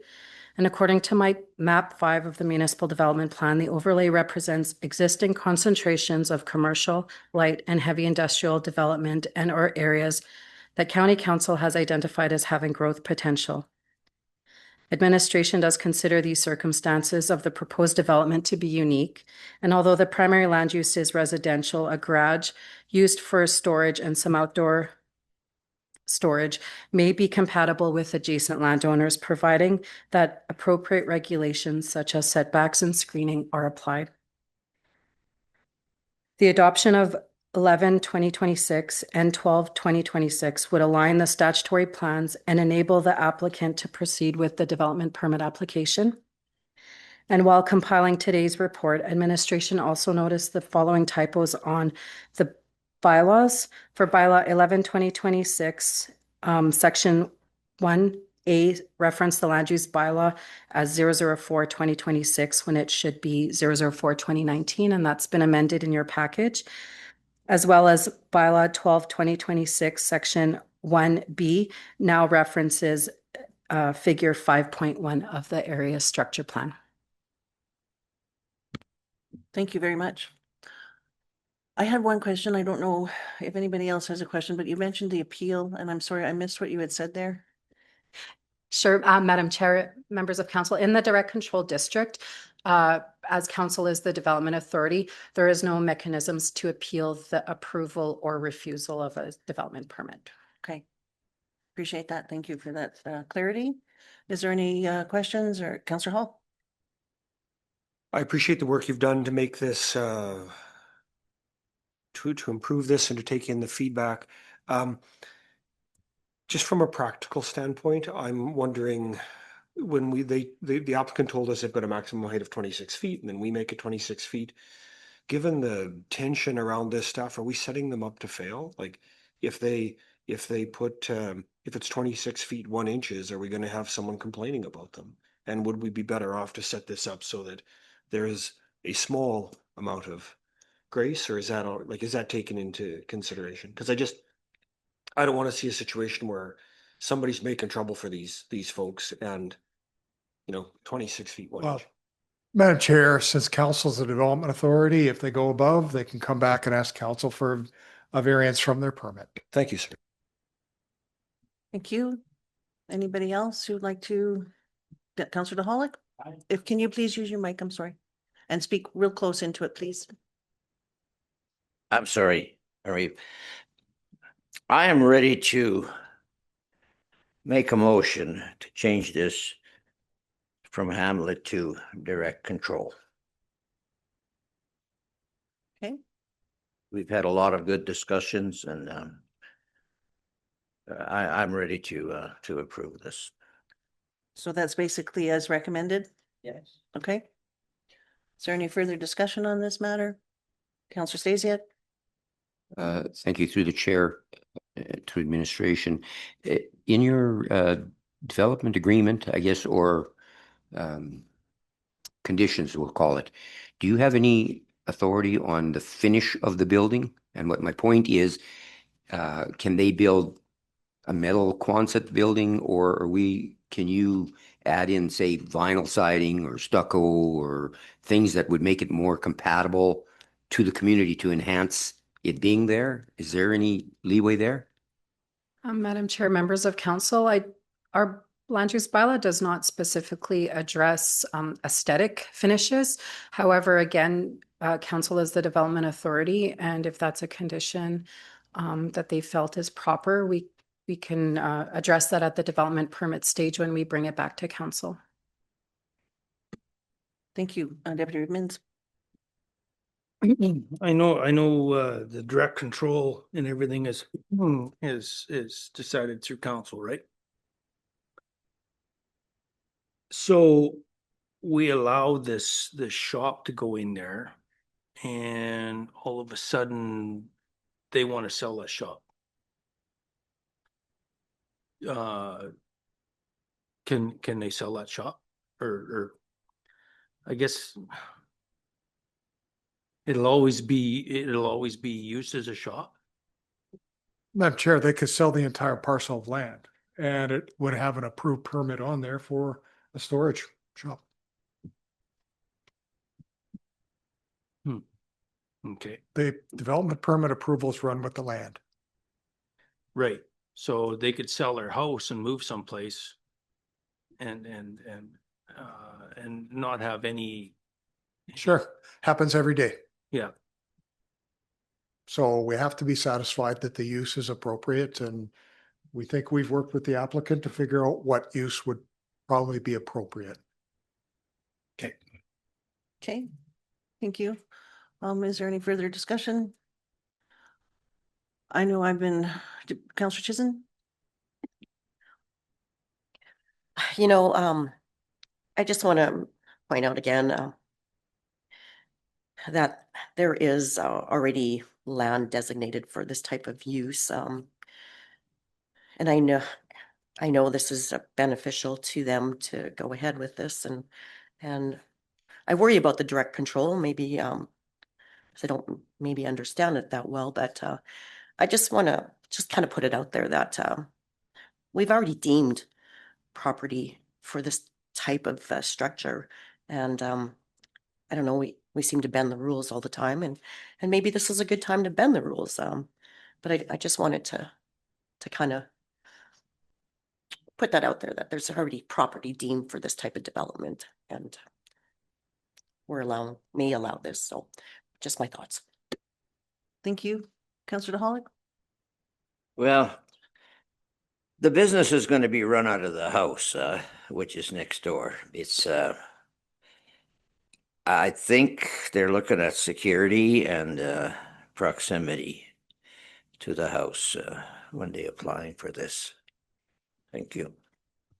Thank you. Counselor Stasiak? Thank you. Can anybody offer any advice as to how this could impact future residential development in the event that something happens in McMurray and all of a sudden everybody wants to build in Wandering River? Does this, in your opinion, create much of an impact? Not.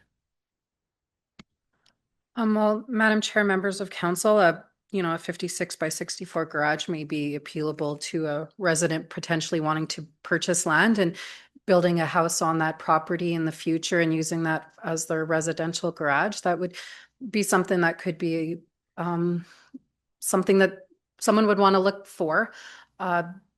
We don't see it as having any negative impacts. We've worked, as CEO Beck mentioned, we worked with the applicant to reduce the size of the area to rezone. And again, council has the full authority in the direct control districts. So it could be something that could become compatible with future development of that entire lot if they do end up by doing more residential subdivisions. If I may think. Go ahead. Yeah, what I'm more referring to is future residential beyond and across the street from it. How would it impact the, like, I understand, and this is sort of what my question was to begin with. If we could regulate the finish of it and make it look like it's kind of suitable in a residential area, then perhaps, yeah, that would be fine. As long as it doesn't look like a metal shed there and then all of a sudden in 5 years or 10 years down the road, we're looking at residential development and people say, well, I don't know, this thing, big shed right there. I don't know. So that was sort of what the premise of my question was. And as you're saying, yeah, that building itself could be used for anything or everything. Well, not really, I shouldn't say that, but within the parameters. But that was my concern. One of my concerns was that how compatible is this going to be down the line? Like an area structure plan is designed for a purpose. And, like it was mentioned before, that there are other areas that are more compatible for that type of a business. This here particular proposal is more for convenience than it is for compatibility, I will say. if that helps. Okay, thank you. Counselor Hall? So administration has actually told us that they believe this is compatible with adjacent uses in more than one places. I think it's important to remember, like, the alternate locations are almost certainly significantly more expensive.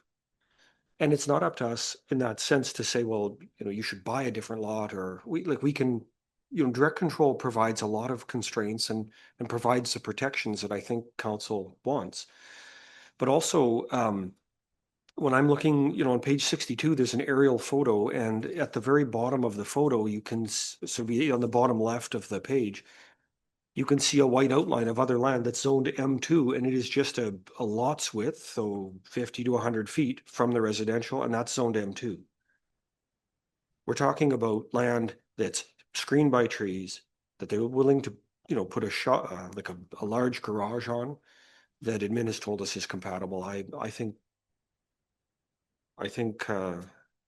it's quite a reasonable request with a lot of protections for the county and the use.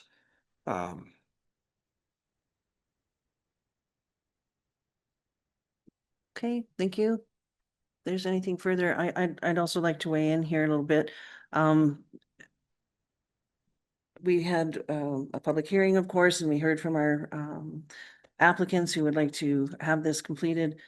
And I went back and I started looking back through some of the training that we've had over time and what sound planning decisions look like. And I guess what concerns me on this is there was mention, and I think these people are absolutely lovely. I think they're pillars of the community.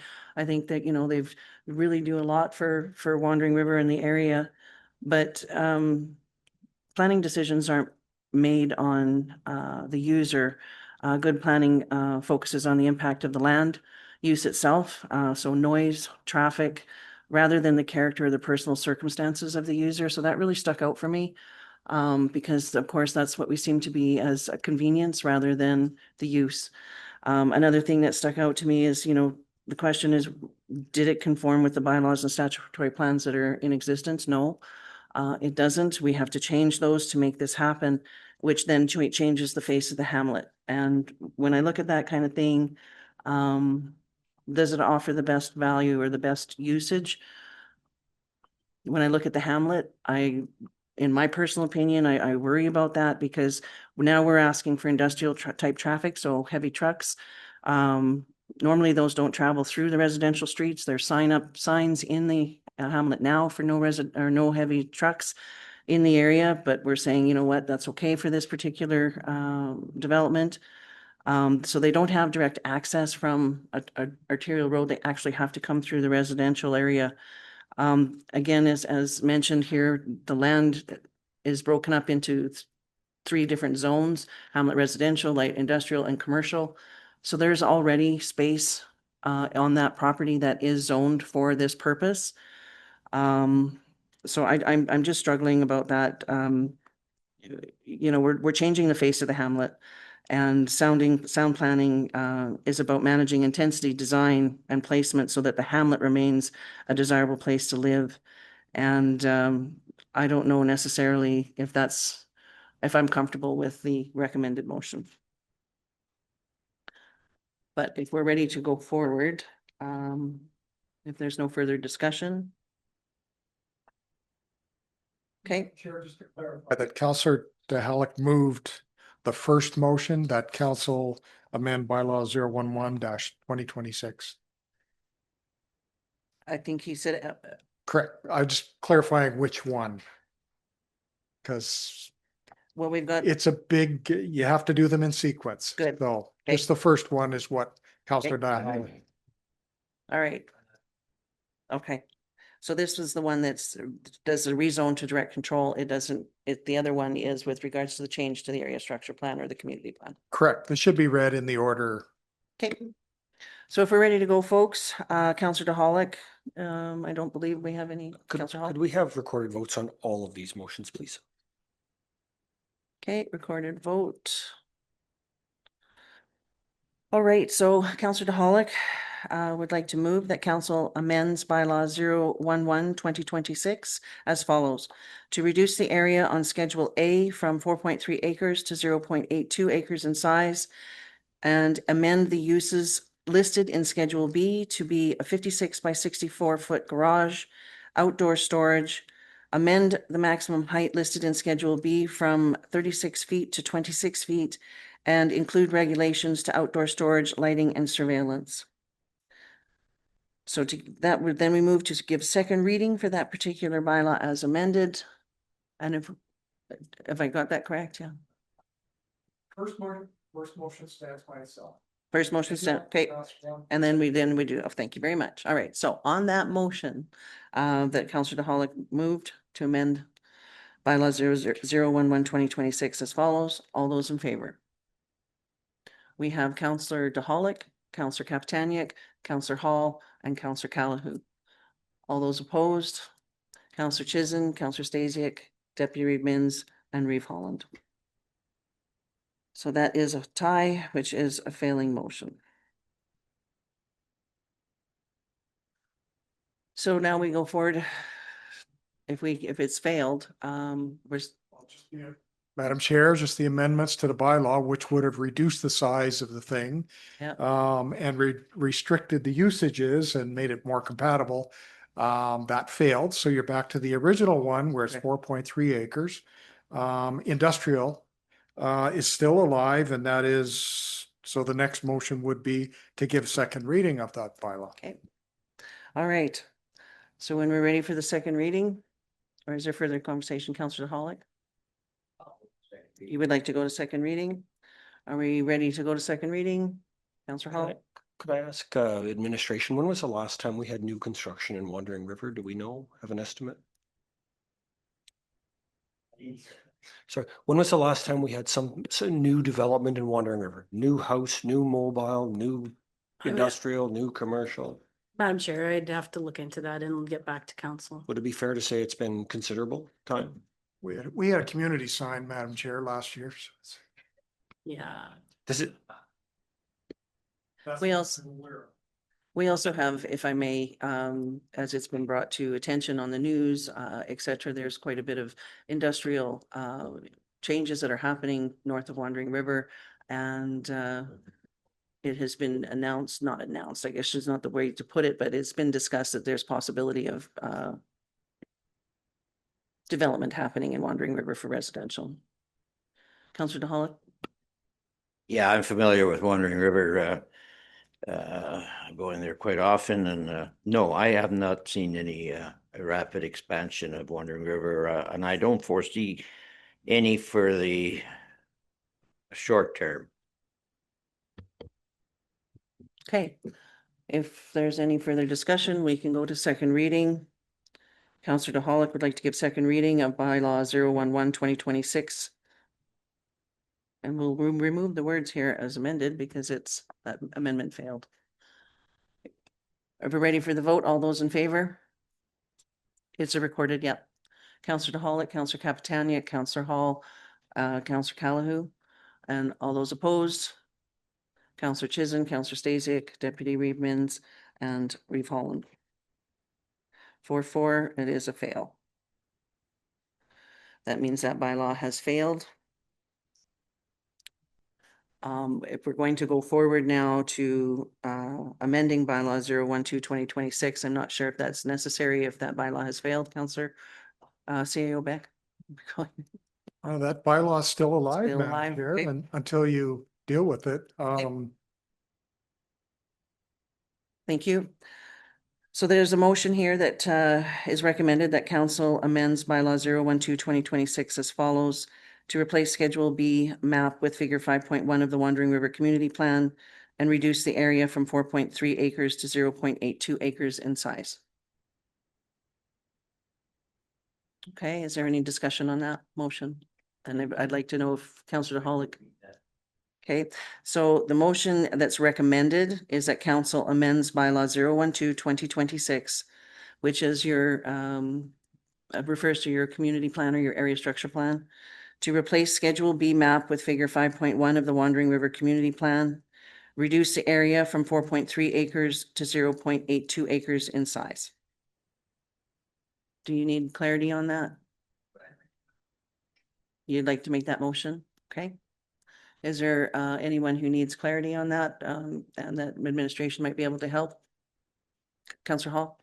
There's no point moving forward with this because council is closed for business related to new development. So doing this. Point of is order. required- Point of order. required. There's no point. What part of the bylaw what part of the, please tell me what part of the procedural bylaw. When you say that council is closed for business, that is not a factual statement. I'm allowed to express my opinion at the table. So I would propose instead we table this indefinitely until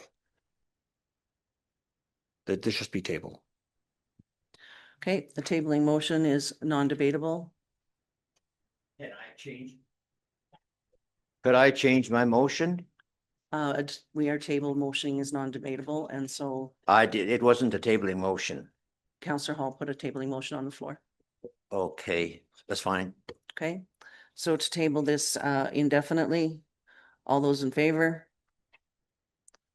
Counselor DeHolick, I'm assuming you still wanted it to be recorded.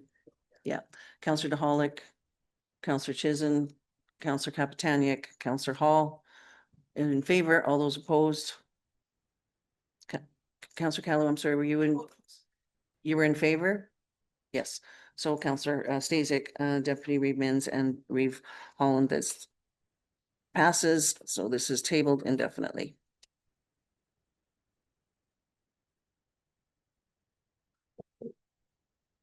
Madam Reeve, Yes, sir. what do you mean by indefinitely? I guess it would be until the council decides to bring it back or administration brings it forward. It's indefinite. And by, Madam Chair, we're not mind readers, so we need a motion Exactly. to bring it back. Yeah. Put it on the table. that's right. Okay. All right. So we're moving to 7 point. Could I add a correction? Because there's first reading on the table, first reading exists for 2 years. And if second reading or third reading, if it doesn't move on within a 2-year window, first reading, which is active, dies on the floor, basically. But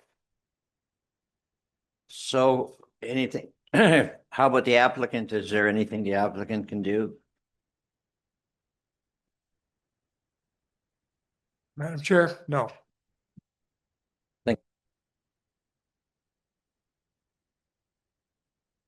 All right, 7.2. Okay, thank you. I'm just looking at the time. I'm wondering maybe if we should take a moment to have lunch.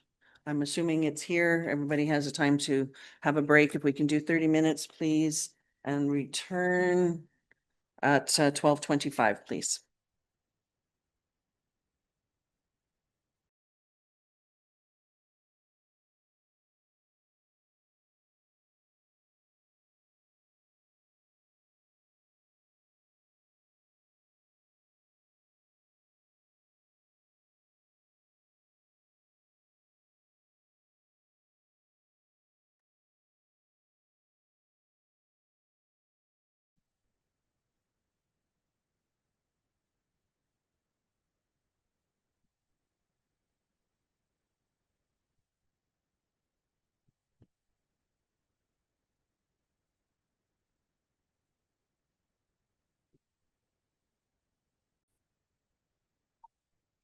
Perfect. Thank you very much. We are back from our lunch recess.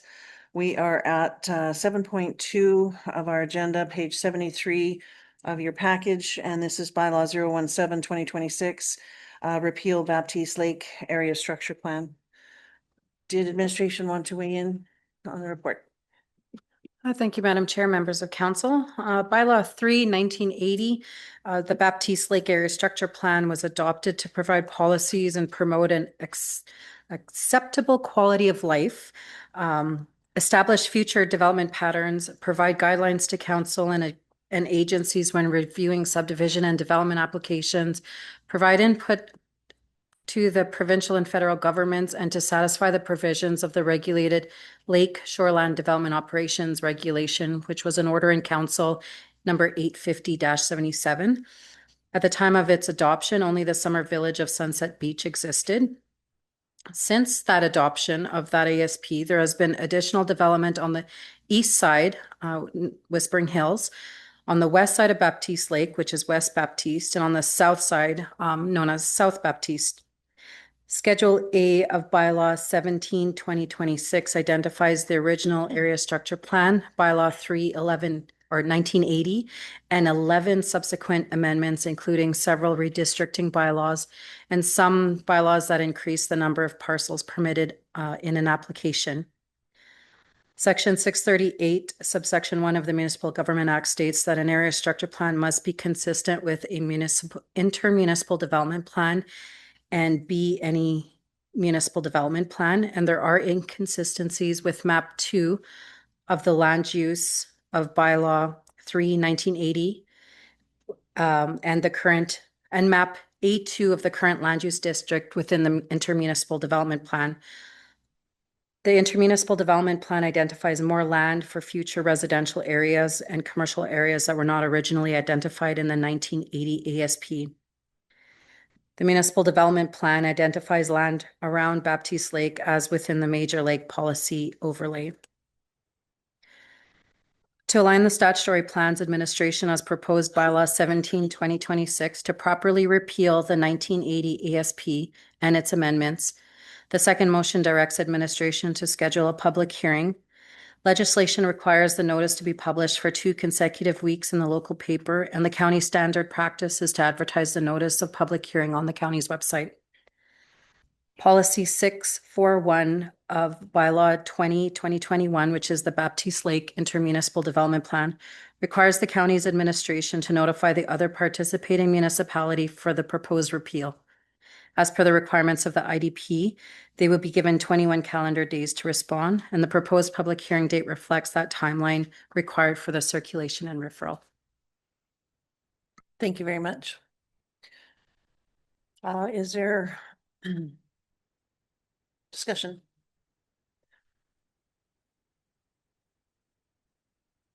Councillor Chisholm?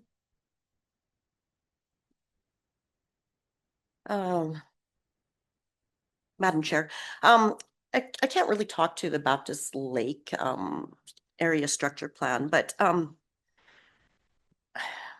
know we're trying to get rid of some old plans, area structure plans, and I understand admin is trying to clean this up, but I'm not sure why we're in such a hurry to just get rid of these and not visit the fact that instead of repealing, can we not amend it? Repealing is, I mean, it's going to be gone. Well, we're never going to see it again. And at this point in time, these older documents were put in place to protect the lake. And again, I can't really speak of this lake.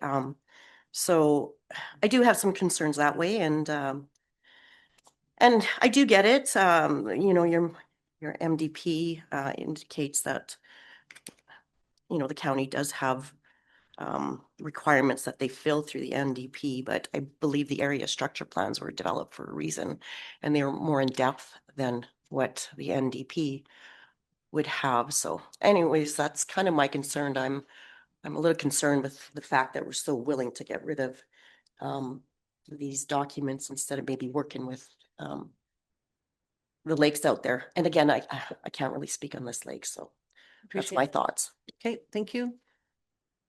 Is there anyone else? Deputy Reedmans? I guess I'll give first reading. I'll move the recommended motion. Okay. And then we'll give that'll give a chance for the people around Baptiste Lake or a chance to come in and voice their concerns if they want or something like that. So I don't know if the amendments are actually affecting what the area structure plan was all about, but I guess we'll find out. I have no idea. Okay. So Councillor Stasiak? Thank you, Madam Chairman. Just for clarification, in the Baptiste Lake Area Structure Plan, I see the documentation here and I read through it. All of these items are reflective of what the 1979, I believe, 79 document was. So when we use the term repeal, are we going through this, or are we just putting additions, deletions, and so on in there? Because I do notice area structure plan for Skeleton Lake has some specific recommendations for change, whereas I don't see that in Baptiste Lake. So I'm a bit confused as to how are we dealing with this? Like, do we have input into this at this point before we give first reading, or do we get first reading and then we combine all of the input from outside in? Madam Chair, members of council, the motion is to repeal it, which essentially takes it out of the books and off the table. If what you're asking, Councillor Stasiak, is for amendments to the area structure plan, council can certainly direct administration to bring forward amendments, which would be done through bylaw, kind of the same process, and then it would amend sections where council feels are relevant and appropriate to the 1980 area structure plan. Thank you once again. So then, for clarification, what is it that this actually means? When we use the word repeal, we're taking it out Taking it off the books. Taking it off the books. So what are we working with in the meantime while we're dealing with it? Madam Chair, members of council, in the meantime, we work with our municipal development plan. We work with our land use bylaw when it comes to new applications. And if an applicant comes in with a proposed subdivision of 6 or more lots, they are required to come in with an area structure plan that they prepare for that specific area. And it comes through council for approval and consideration. So for what we would work on if bylaw 3 1980 is repealed would be our current planning documents, our municipal development plan and our land use bylaw. Thank you. I appreciate the information. Thank you. So just a quick follow-up. If someone comes in, like say this area structure plan is in play and someone comes in, as you mentioned, and has 6 lots or more, and would they be providing a supplementary area structure plan, or they have to follow the current area structure plan? That's Madam Chair, members of council, if their proposed plan does not align with the area structure plan in place, then they would have to propose an amendment to the existing statutory plan to be able to approve their proposal. Thank you very much. So in saying that, I guess I've just got a concern. As it mentions in the administrative report that the appealing of the area structure plan, of course, was done incorrectly. But along with that area structure plan, there were amending bylaws to the Baptiste Lake area structure plan, and those were repealed. And so I didn't get a chance, I guess, back in we were following the advice that we were given. And I'm wondering if those particular bylaws that were repealed didn't fix the problems to the current area structure plan, because they obviously amended the area structure plan already. And so without seeing those, to see if that's what happened, that they actually did fix some of the issues and brought it more up to date and covered off some of these other changes that were made, I'm not comfortable without seeing those. I'm also a little concerned about the date, April 23rd, when we know that most of the lake people are not back until, they're seasonal. And so not giving them enough time to really understand what's happening either. So I'm struggling a little bit. And at this time can't go forward with first reading until I have that information, till I'm comfortable with that information of being able to see what those amending bylaws were. And is there a possibility that maybe just another amending bylaw fixes the issue? So it's just, yeah, I'm struggling with this one. Anybody else? Go ahead, Councillor Chisholm.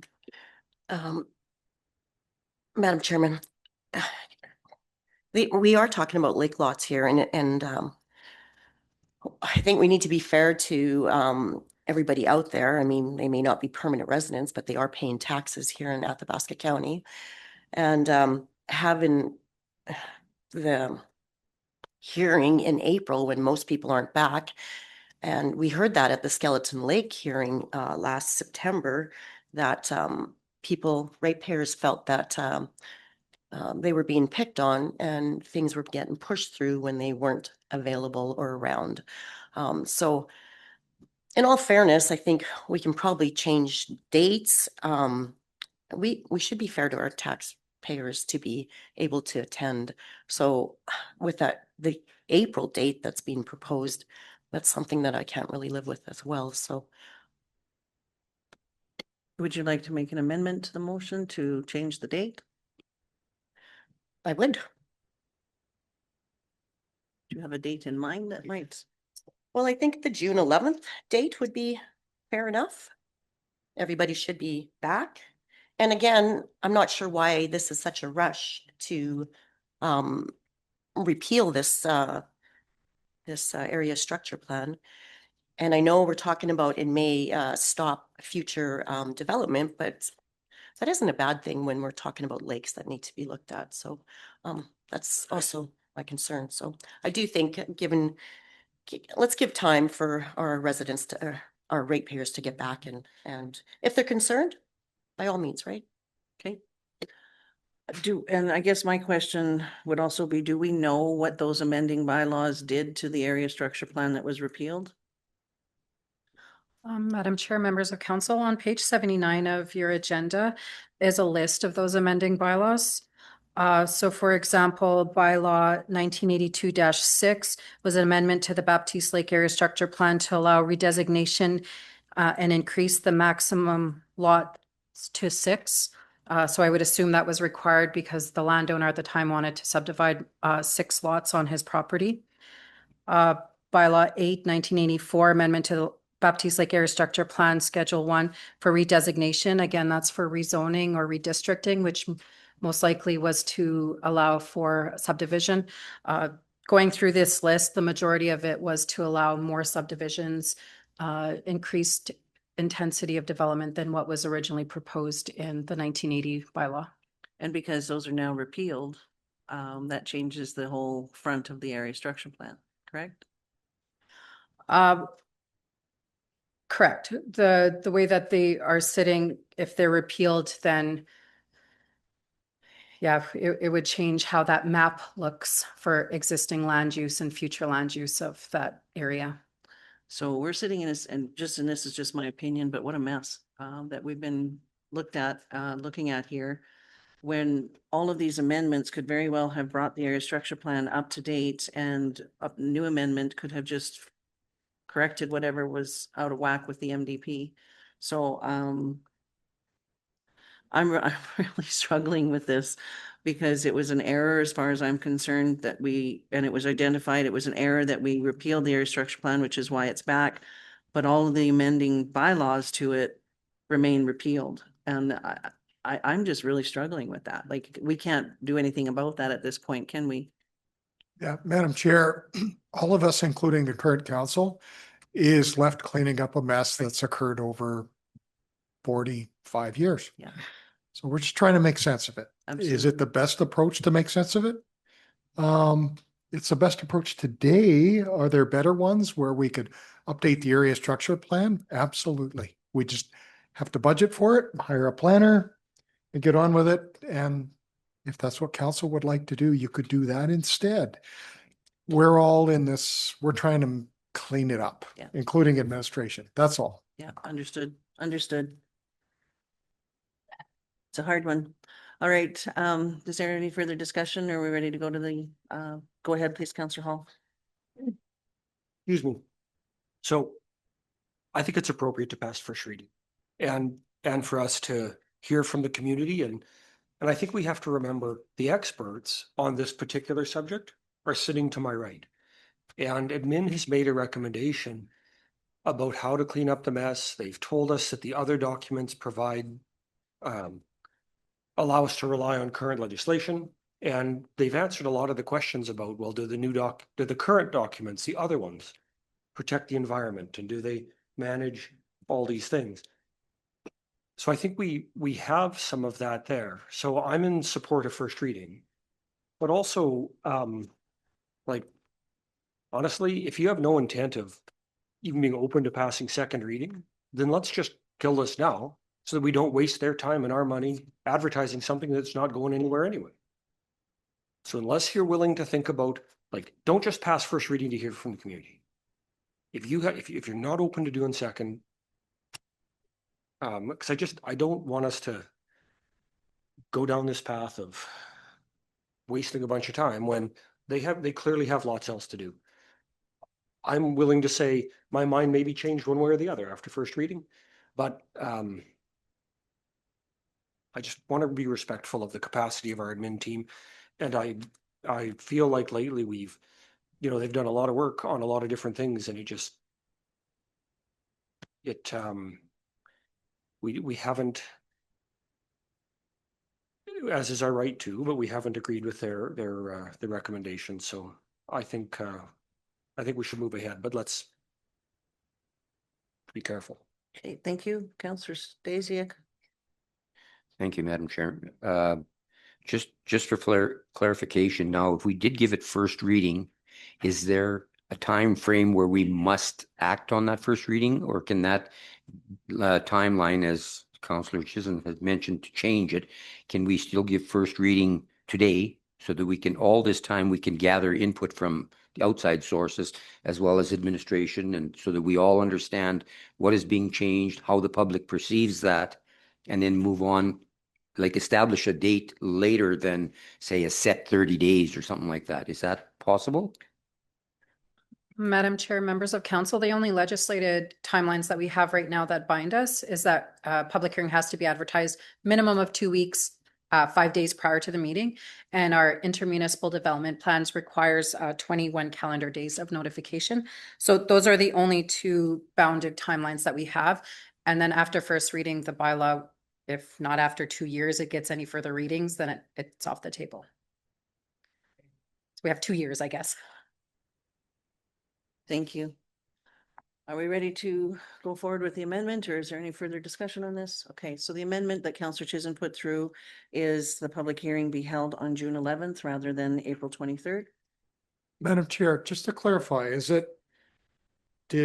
it was Deputy Reeve-Mans made the motion, was it just for the first motion to give first reading? Because the second part was a distinct second motion. The first part has no date. Correct.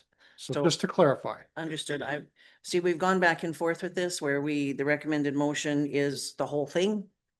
And then I've always wanted to separate it and said, well, we can do it in the whole Correct. thing. When it's a bylaw and you're trying to give a reading, it should not have a whole bunch of other things added to it. It Correct. should be distinct. Great. So finally, I can do what I has been trying to do for some time, was to separate those out. All right. So in your motion that you would like, Deputy Reeve-Mans would like to give first reading to bylaw 17, 2026 for the purpose of repealing the Baptiste Lake Area Structure Plan, bylaw 3-1980 and amendments. If we're ready for the first reading, all those in favor? And opposed? Thank you. 7 and 1. So Councillor Chisholm would like to make an amendment. Is this okay? Yeah. Deputy Reeves' motion to change the public hearing date from April 23rd to June. Sorry? To June 11th. Okay.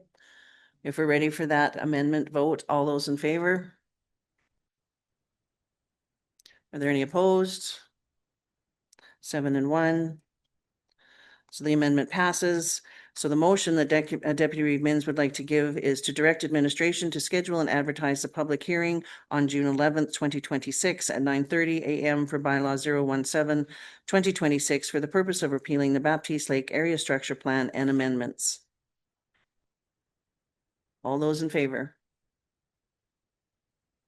Are there any opposed? Thank you. 8 and 0. 7.3 is the Skeleton Lake Area Structure Plan, which is on page 117-170. This is bylaw 018-2026 to repeal the Skeleton Lake Area Structure Plan, similar to what we just discussed. Just trying to get there. Would administration like to weigh in on the administrative report? Thank you, Madam Chair, members of council. So bylaw 11/1980 was adopted as the Skeleton Lake Area Structure Plan. At the time of its adoption, only the summer village of Bondus existed. Since the adoption of the area structure plan, there's been additional development on the east side of Skeleton Lake, expansion to the southwest, and development on the north part of the lake. Schedule A of bylaw 18/2026 identifies the original area structure plan, as well as 4 subsequent amendments to allow additional lots to be subdivided and to amend the 1980 area structure plan with a new one. There are inconsistencies with map 2, the land use of bylaw 11/1980, as well as with map A1 of the current land use districts of the intermunicipal development plan bylaw 18/2021, specifically identifying the areas around the summer village of Bondus. The intermunicipal development plan identifies more land as country residential area and commercial areas than what were originally identified in the 1980 area structure plan. The municipal development plan identifies the land around Skeleton Lake within the major lake policy area overlay. To align the statutory plans, administration proposes bylaw 18/2026 to properly repeal the 1980 area structure plan and its amendments. Environmental stewardship has been a point of concern when considering the repeal of this particular ASP. Administration does not believe repealing the ASP will cause negative impacts on the health of the lake. Rather, repealing it allows administration to request for new proposed subdivisions and development to adhere to current provincial and municipal regulations. Thank you very much. All right, so this, Councillor Chisholm. Madam Chair, I can speak on this lake a little better. I know it's an old document. Unfortunately, we have a lot of concerned ratepayers that with repealing the area structure plan with this lake is completely taking it off the table. So there is a lot of concerns, and I know that Hedman has put together that, you know, there shouldn't be any repercussions with repealing this. But unfortunately, if you look at the bylaws and the Schedule A, I mean, it looks like it was adopted at one time that it was repealed, and we went to, you know, the municipal development plan as the backup, and now we've got an overdeveloped lake. So there is a lot of concerns out there. Repealing and getting rid of this area structure plan is not in the best concerns of this lake. So again, we have interested parties that want to get together and work together with this. So we're talking about the villages, we're talking about residents around the lake, and we're talking about subdivisions that all want to get together. They want to amend the area structure plan, make it up to date. And they know there's costs with this, but there is grants out there, and we all feel that with us all getting together that we'll be able to put forth grants. We know it's not going to happen in the 2026 year, but we'd sure like to get together and start working on this and updating this area structure plan so that it works. Because with what's been happening with the municipal development plan or the bylaws that have been used instead of the area structure plan has not helped this lake. We have an overdeveloped lake. This is very concerning to the residents around that area. Okay, thank you. Last time we had a public hearing in Skeleton Lake, we know that the residents are very passionate out in their area and very protective, of course, of the area, and rightfully so. I'm again in the same frame of mind when we read things at amending bylaws to the area structure plan. How come that didn't carry forward and bringing those amendments to bring it up to where it complies with the municipal development plan remains to be seen, but I'm in the same concern. I have the same concerns. Yeah, please go ahead. So, I mean, if we're going to go through with this recommendation, in all reality, I mean, Councillor Hall had said let's not waste admin's time, but I think if we continue down this path, that we might be wasting some of admin's time. I don't know how to get this on the table as to, let's just work together with our partners and get a plan. Well, we don't have to go with the recommended recommendations here today, and you can put forth a motion that you would like to, when you're saying your partners, are you referring to the summer The villages? summer villages and the residents, and the county. I mean, we all need to work together, and that's what they want to do. They want to partner. They want to update. We want to see this lake be healthy. And I know that's going to probably look at stopping some future development, but in all fairness, development at this point in time with the lake health shouldn't be going forward. So there is a lot of concerns, and I mean, we can go to a public hearing, but I expect a half a day. Yeah. I don't know.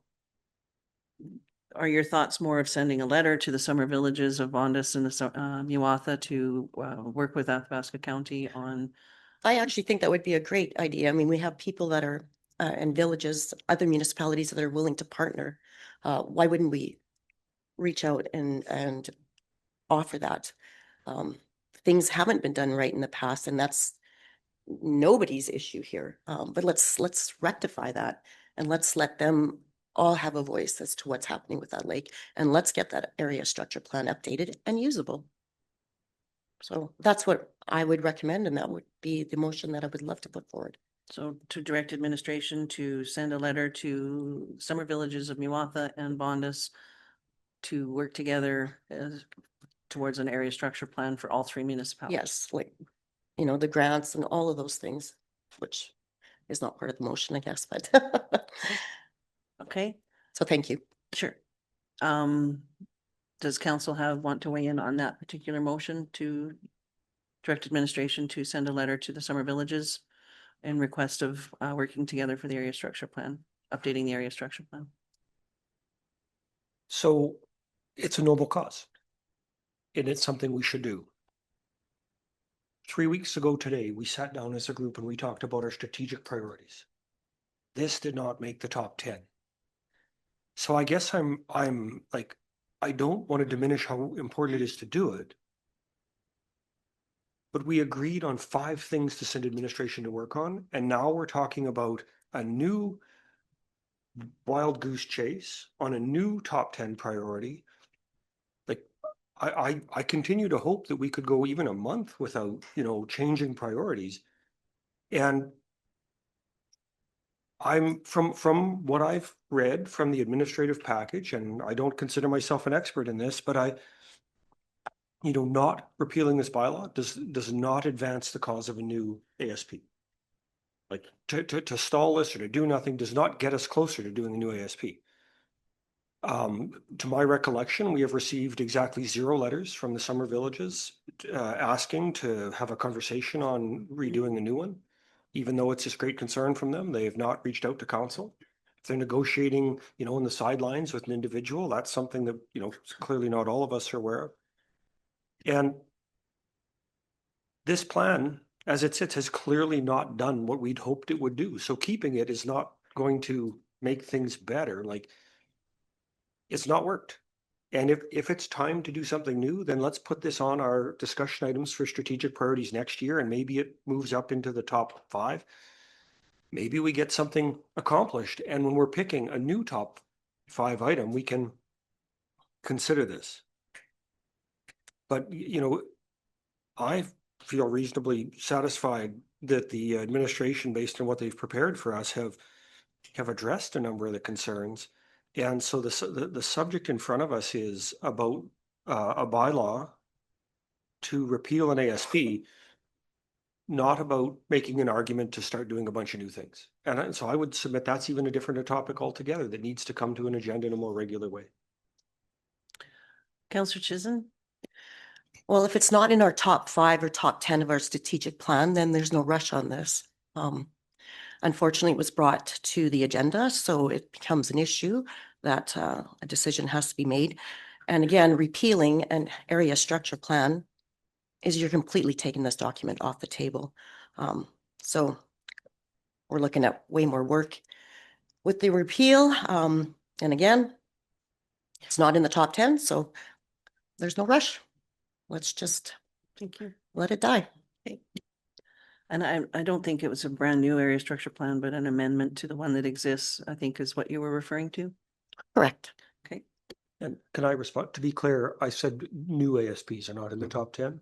This is like administration has been working hard over the last many years to clean up these sort of gremlins that exist that create tripping points and slow down the municipality's ability to function. And I applaud their efforts to continue finding things that are either outdated or don't work and to bring them up and say, we can make things better by fixing this. Now, is there a next step later? Sure, maybe, but that's what we're talking about is cleaning up some baggage that we've inherited that is, clearly not doing its job anyway. So again, Madam Chair, there is no rush on this if that's the baggage. Yeah. So thank you. Okay. Is there any further discussion? Go ahead, Counselor Stacey. Thank you, Madam Chair. Through to administration here. In management directions, you have all of these items listed in red. Was this to be implemented into the repeal process, or is this to be as part of an amendment to the existing, or can you explain, like, I really appreciate actually the work you've done in there, and I agree with most of them. I had some questions, mind you, but what does this actually mean when you are making proposals here? When does that get implemented, if at all? Is that in the repeal process or as an amendment? Sure, thank you, Madam Chair, members of council. My thought process, and sorry that wasn't clear, the management direction, so what is in black is what is listed in the 1980 area structure plan. What's in red is how I felt our municipal development plan or current policies and bylaws manage those original directions. So for example, in the 1980 bylaw, the first bullet says only one farmstead or residential lot per quarter section. Currently, policy 5.9 of our MDP regulates a minimum agricultural parcel size of 75 acres. So we felt that addresses that 1980 management direction, or somehow gives direction to admin on how to achieve that still. So the purpose of what's in red is how our current policies and practices take care of those identified areas. So then essentially they are in place, or this is what you're proposing? In red is in place currently. Okay, thank you. Appreciate that. Just one more thing, if I may. Go ahead. Madam Chairman. Just as a point of interest, I see under water-related directions, it's interesting that the 3 bullet points that have a fair substantial impact on the health of the water are things that Athabasca County does not have jurisdiction to enforce. Interesting. Okay. Is there any further? So if I have this correct, the motion that Councillor Chisin, and please correct me if I'm wrong, would like to put forth is to direct administration to send a letter to the summer villages of Bondus and Muwatha regarding amending the area structure, the current area structure plan to today's standards. Is that, I don't know what that, is that cover it for administration? We'll send a letter, Madam Chair. Okay. Should that pass? All right. If there's any further discussion, all those in favor? And those opposed? Thank you. That passes 5-3.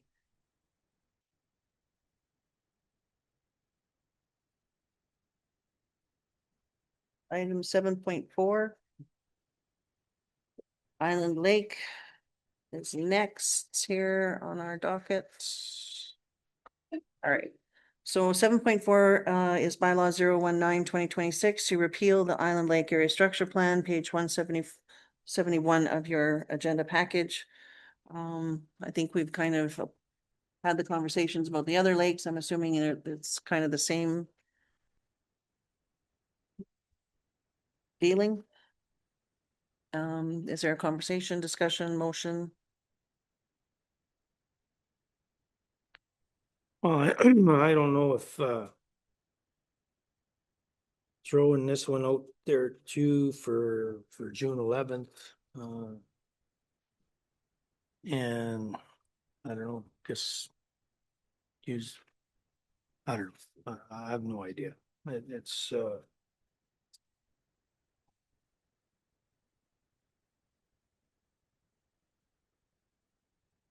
yeah, I'd move the first reading.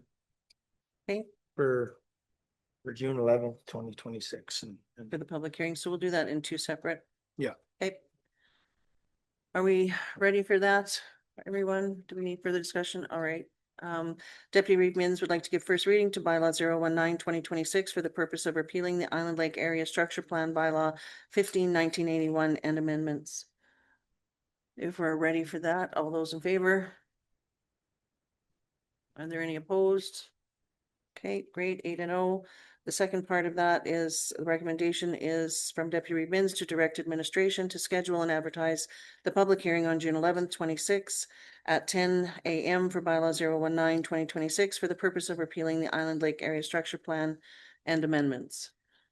If we're all ready for that one, all those in favor? And opposed? So we have 7 and 1, thank you. We are on to bylaw 020-2026, amend to schedule fees, page 215 of your agenda package. I believe we have Miss McDonald and Mr. Morton here, Director Morton. Would you like to weigh in on this particular administrative report? Madam Chair and members of council, before you is a bylaw that proposes amendment to the schedule of fees bylaw for the purposes of, it's really just a housekeeping amendment to ensure that the fees charged for the dust suppression align with council's intent and previous direction that was given. So included, of course, is the bylaw. And in addition, on page 219 are the marked up changes that are being proposed. Thank you. I think this one's pretty straightforward, folks. I'll move first reading. Deputy Reeve Mins would like to move first reading. Is there any discussion? All right, Deputy Reeve Mins would like to move that bylaw 020-2026 be given first reading. All those in favor? Are there any opposed? Perfect, 8-0. Second reading. Councillor Stasiak would like to move that bylaw 020-2026 be given second reading. Are there any discussion? All right, all those in favor? Are there any opposed? Perfect, 8-0.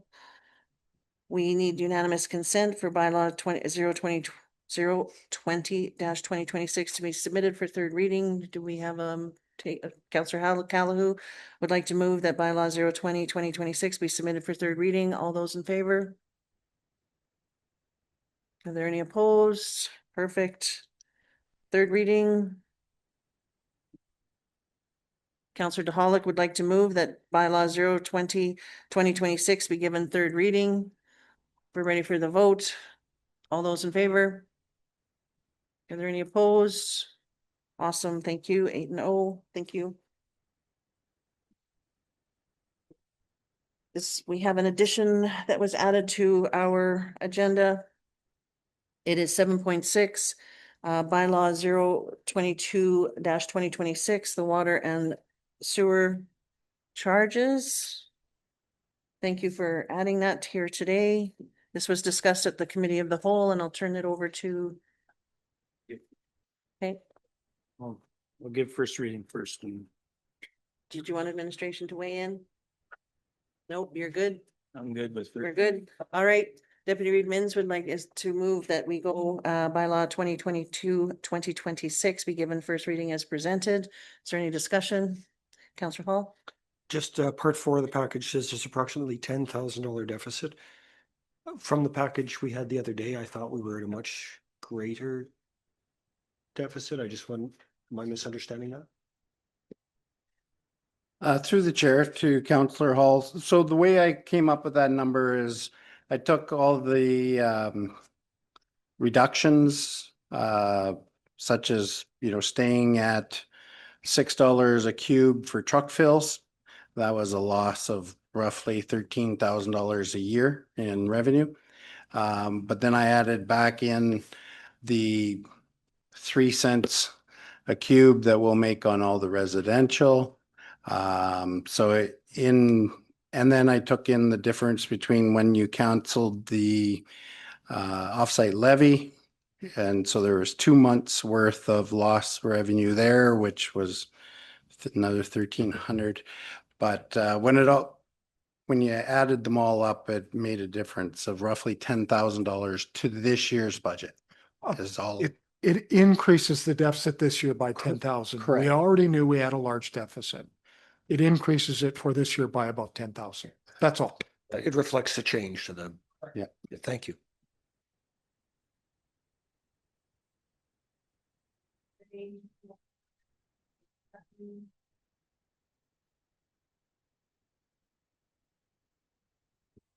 Sorry about that. I didn't have my microphone on. No further discussion. We would like, Deputy Reed Mins would like to move that bylaw 022-2026 be given first reading as presented.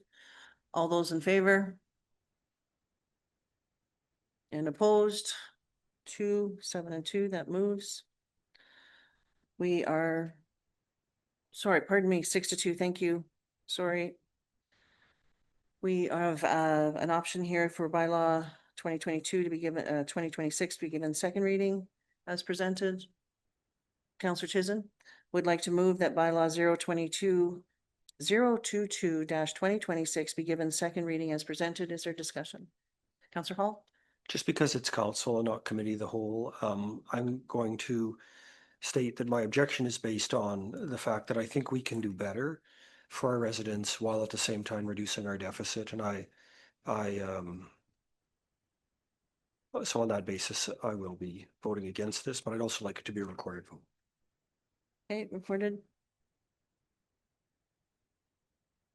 Councillor Deputy Reed Mins, pardon me. I piggyback that. We could do better.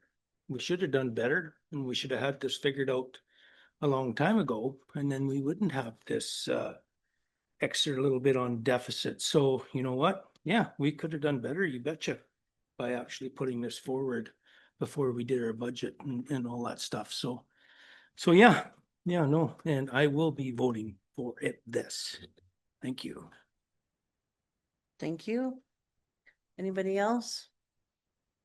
All right, Deputy, is it, who, I'm sorry, was Councillor Chisholm? Thank you. Councillor Chisholm would like to move that bylaw 022-2026 be given second reading as presented. All those in favor? And opposed? 6 and 3. Oh, I'm sorry. So recorded, thank you. Councillor DeHolick, I'm going to go in favor. Are you in favor?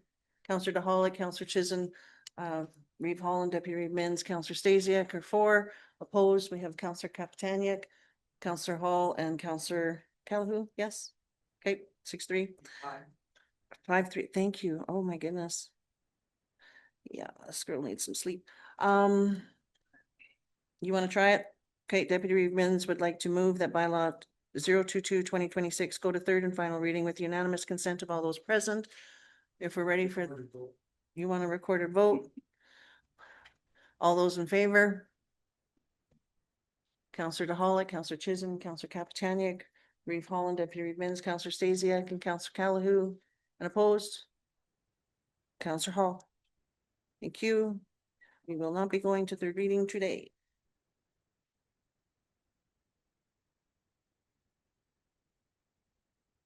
Now, I'm gonna borrow your sheet because mine has magically gone disappeared.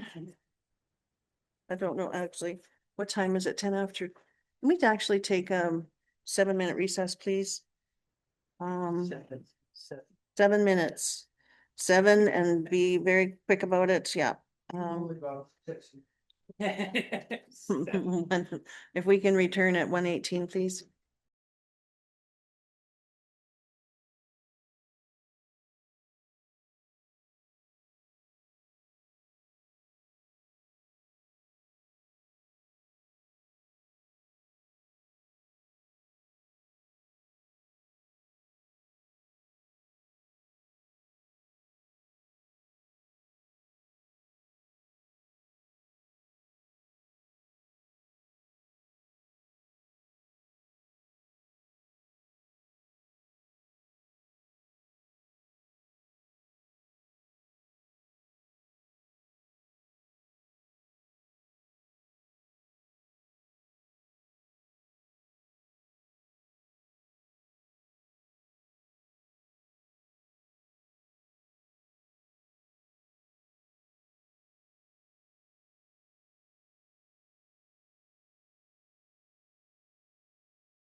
Thank you very much. We're back from our recess. We are at 8.1 of our agenda package to page 220, the financial variance report for February 28th, 2026.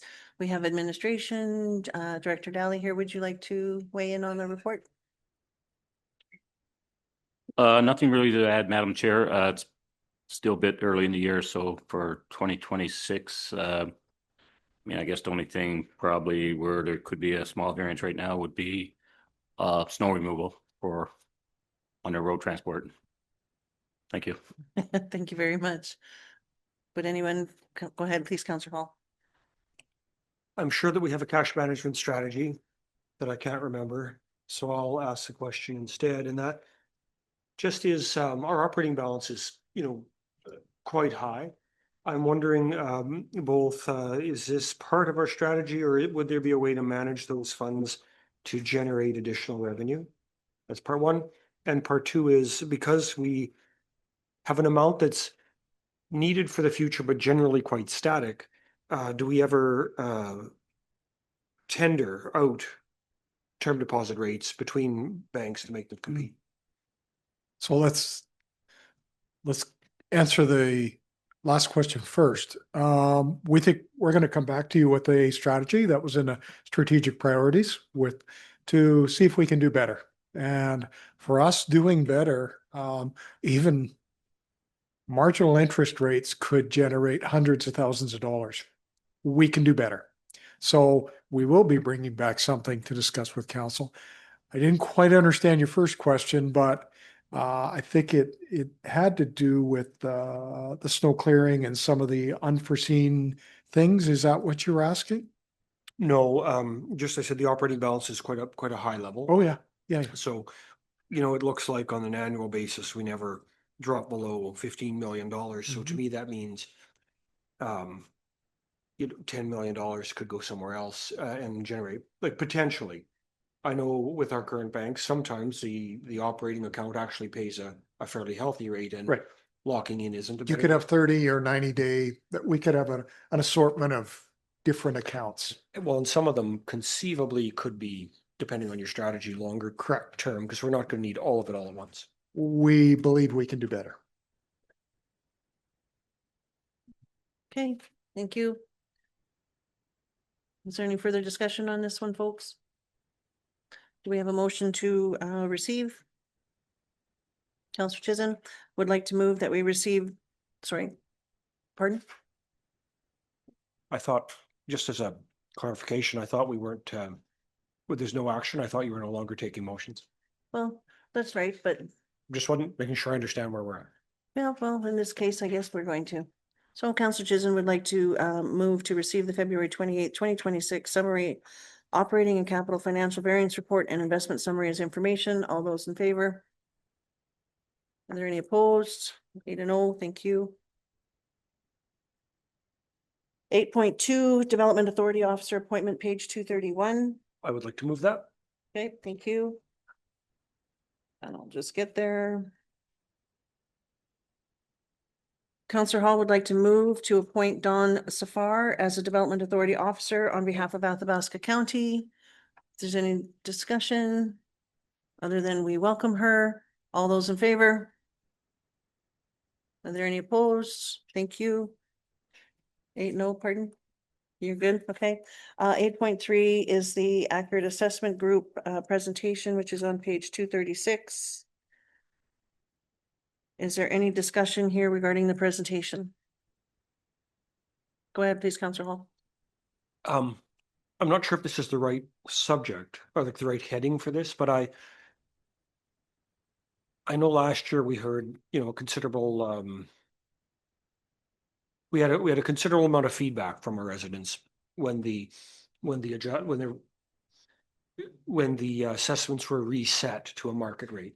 And that created a lot of angst. I'm hoping that because we have assessment notices, it's one of a very few times we send a notice to every single person who pays taxes in the county, that we can make sure that there's really good communication in there about what's changing and why they're changing, and break it down so that the kind of questions that were coming up last year maybe answered in that document, and it might cost us a couple more dollars to send that out, but I just feel like we can get ahead of this a little bit, and especially given that we know there's a 20-something% increase in the school tax. Making sure we're clear about what portions of that are coming from where, and credit where credit is due. But hopefully, if we have good, if we're clear and have good questions, it'll help people to not have questions that they get worked up over, because that seems to be, somebody who doesn't understand it asks somebody else who doesn't understand it, and then pretty soon we've got a train wreck of social media posts.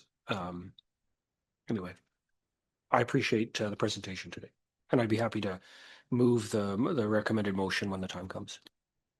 Okay, thank you. I wasn't sure, maybe there's something coming out in the newsletter, or maybe we don't want to break any surprises in the newsletter, but is there anything coming out with regards to assessments? Do we know? The next newsletter? Madam Chair, I don't believe so. Okay. But I think we told council that we probably would like to include something, but that can come up. I believe we're bringing final budget back to you 3 times in the next 3 meetings. So that subject will come up. Okay. And so we have to get the tax notices out before the end of May. So I think we were hoping council would pass 3rd reading by the 1st meeting in May. Anytime before then, we can have discussion about, does council want additional information to go out to our residents about the policing costs, the school tax, all the things that council has no control over, but you have to take the phone calls from the residents about. So plenty of time to talk about that. That's awesome. And just as you mentioned, the policing and the school tax, it was nice to hear at RMA by Municipal Affairs to say that municipalities now have can go ahead and put those separate line items on the tax invoices that go out. So that's a good thing too. Go ahead, please. But it's not royal assent yet. And also we have to specifically blame the federal government. I don't know if everybody caught that, but they were more telling us, you have to blame the feds. You can't blame us, even though I think our arrangement is actually with the province. I just thought it was kind of funny the way it came out. But either way, at least we can blame someone else. Councillor Stasiak. Just for clarification, are we done with 8.3? That's what we're on right now. No, I'm just saying, are we done with Oh, it? no, you can go ahead, please, if you have. Oh, no, I have another motion coming up after that. I'll Okay. just check Yeah. in. For sure. No, we're not quite done yet, but I think there's no further discussion on this particular item. Okay. Councillor Hall would like to move to receive today's presentation for information. And I agree, it was awesome to hear. So if we're ready for the vote, all those in favor? Are there any opposed? Thank you. 8-0. Councillor Stasiak. Thank you. I'd like to make a notice of motion for reconsideration of the minimum tax bylaw for an upcoming meeting. Okay, thank you. Do you want me to speak on it or just? That's Nope, it? I think that's just to give to Ms. Blair. Are you referring for reconsider all motions that were made for that? No, not specifically, just for rediscussion. Or You should have I to- be? you have to I have to reconsider specify. motion. Okay, I'd like to reconsider the $50 minimum tax as it was presented for reconsideration. Okay, so that's a notice of motion that I think Ms. Blair has. And I guess I'll just explain real quick because it might be confusing to some folks. In our procedural bylaw, for reconsideration, it's 13.3. After any matter has been decided, any member that voted for a motion in the affirmative may at any time prior to the end of the meeting at which such matter was decided may, and in this case, it's sub B, give notice of a motion of reconsideration of the matter, such motion to be considered at the subsequent meeting of council. It also should be noted, I believe, that if you're absent for a notice of motion, that it, at the next meeting, the person who is made the notice of motion is absent, they cannot, it becomes dead. Just so Got it. you know. Okay, thank you. Okay. All right, so 9.1 is our council correspondence, and I apologize, folks, I completely forgot to do the consent agenda. And that's why we're going through each one of these. That's on me. I apologize once again. So this one is 9.1. It's the community event calendars and the RMA district update for information. So does anybody have anything for the event calendars they'd like to bring forward?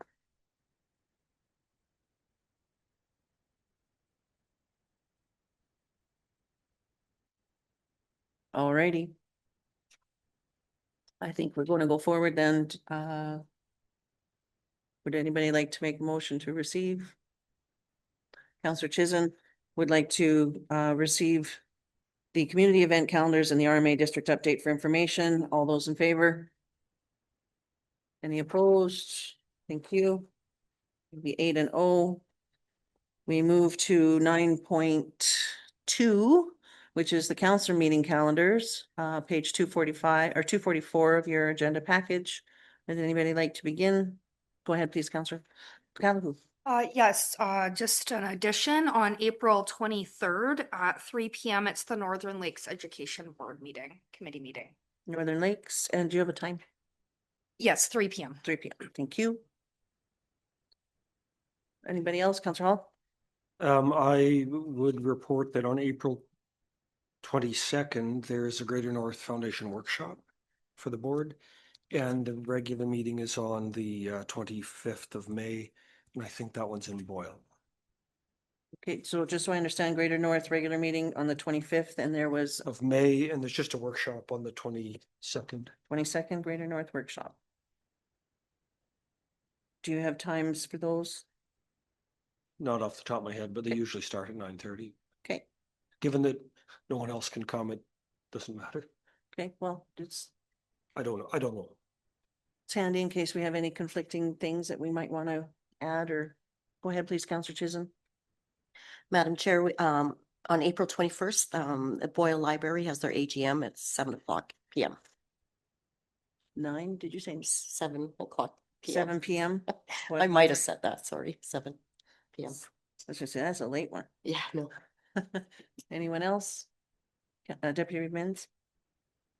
Okay, so April 13th, there's an Alice meeting. That'll be in, pretty sure Westlock. It's at 10 a.m. And I won't be here for the cow meeting on the 21st. Just so you know. Thank you. I'm assuming we're Councillor DeHolick.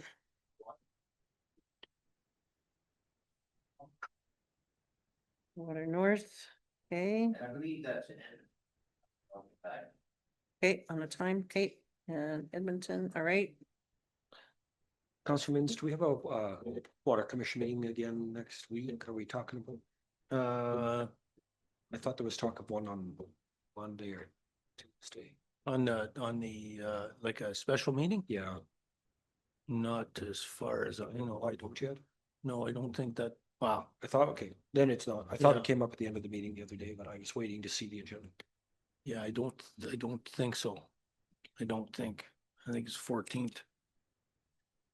That Water North Coalition is at April 28th? Yeah, okay. Okay. Just also want to mention March 31st. I know that's not on this calendar, but for folks' information, the Barhead is hosting a town hall for agricultural tourism at 10 a.m. to 1 p.m. Lunch provided. The Deherd Gardens and Council has been invited to. So that's coming up towards the end of this month. So anyone interested in agricultural tourism? Councillor Stasiak, I guess, will be going, and Councillor DeHolick would like to go. That is March 31st. So that would be I don't have that. I don't have a March calendar. It's on top of that. The Dehod Thank you. greenhouse. No, that's, I got an April and May on the top of my calendar. It's the 31st of May, 31st of March, and that's at the Dehert greenhouse as you Yeah. come into Barhead on the right-hand side. Do you have a March 31st on top of yours? Oh, very good. Yeah, there you go. It's a little cricket calendar. So It does, yeah, especially when you're tired, you don't pay attention to it. All right, so that's a Tuesday. Counselor DeHolick. There's also a NAGO meeting at 4:45 PM at the end of the day of the local to global forum that's happening in Vegreville from the 8th to the 10th. They would like to, as soon as ever the activities are over for the itinerary of the 9th, they're going to host the NAGO meeting at 4:45 PM. I think we were also going to discuss a tri-council meeting request, if I'm not mistaken. Yes, that was sent out, Madam Chair, and the municipalities have got back to me that the only date they selected was April 8th. April 8th, which is on the Wednesday. Again, that local to global forum is happening that day. How's council feeling about that? We don't have an agenda for that other than the guest speaker, as far as we know. That is correct. That's all I know. Okay. Councilor Deputy Mins, pardon me. Well, I don't know if we need a tri-council meeting to really talk about a lobbyist, though we already have a lobbyist. And so if, I don't know, I probably won't be making that meeting. Okay, is there a desire of council to have this meeting? Go ahead, Councilor. I don't think it hurts to leave it open. I mean, unless we know for sure that 8 out of 9 counselors aren't going. We don't all have to be at everything all the time. So if our neighbors have asked us to sit down with them, I think it's respectful of them to go and listen. That doesn't mean we have to take any action. Okay, for me. thank you. So like, I'm not sure that I can make that day, but I think it just would be good manners to go if we can. Thank you. Do we know what time? Did they give us a time? Probably. No, I forward you everything Okay, and so I know nothing. yeah. I think it's usually in the evenings that these happen, correct? Could we propose it for breakfast, just for fun? Just for fun. What time for breakfast? 7 AM breakfast? I'll be there. No chance now. I don't speak to you. Councillor DeHolick, can you talk in your? Sorry, Just got a text that the Water North Coalition is May 14th now. May 14th. Okay, thank you. May 14th, which is a county council meeting. Well,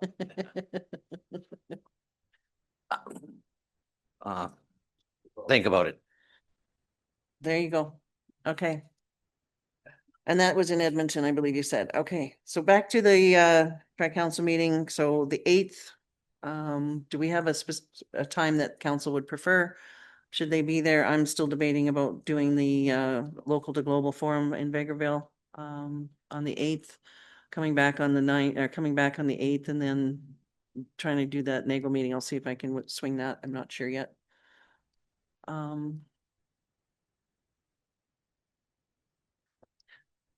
I'm good I'm with joking breakfast. about breakfast. I was would good with it. Say, Like pancakes. let them pick, because it's, I mean, if Okay. Tri-council meeting on possibility on the 8th, folks. Councillor DeHolick. I think I was reading about local forum in Vegreville. Did anybody see that? Yep. Think it would. Oh, it would be it's the whole Eastern Corridor Economic Development discussion. MLA is available. Yeah. Best to go. Absolutely. Absolutely, you can. Just know that we have the 9th as a county council meeting. And it would be pretty difficult to switch it. Because I know, like I say, I don't know if anybody else was interested in going. I'm interested in it, for the fact of NAGO has asked that all members do their best to attend. So I'm not sure how many others. Yeah, It looked like something we should be attending, or some of us should be attending. it does. But we also heard from our CAO of the next few meetings are going to be extremely important as well. So that's a tough one. That's why I was saying I'm thinking of going for the 8th, coming back for the meeting, coming back that night, doing the meeting the next day and heading back down after the meeting. So there's it all depends. But anyway, that's an option. You can think about that. But April 8th, in the meantime, folks, we're putting down as tri-council. We'll nail down a time once they know and figure out who's available at that time. Okay, are we good to go with anything else on calendars? All right, do we have a motion to, Councillor Callahan would like to make a motion to approve the calendars as amended. All those in favor? Don't we receive these as amended? Yeah. Approve as amended is what was said, so we're going with it. All those in favor? And opposed? There we go. What's the difference then? Because in the past, there's been a big deal made about the language and maybe we can get an understanding of why one matters and one doesn't. Well, we can discuss that at another day. We can't answer questions now. Councillor Hall, I think we're getting closer to the end of the day, and approve means to approve the calendars. Receive means to put them into the library or have a situation where you can bring them back at any time. So in this situation for the calendars, being that we've just amended them, and I think everybody feels comfortable that they're not going to be brought back, approve would probably be okay for today. Wasn't that hard? No, it wasn't. All right. I don't believe for committee reports real quick. I don't believe we have any discussion here unless anybody would like to discuss the committee reports. We do not require a motion if there's no action to take them or to take on any committee reports. Is that where we're at? We're good. Perfect. Awesome. So that one is 11.1 is done. Motion to go into close from Deputy Reeve Minns. All those in favor? And opposed? Thank you very much. We are in closed session.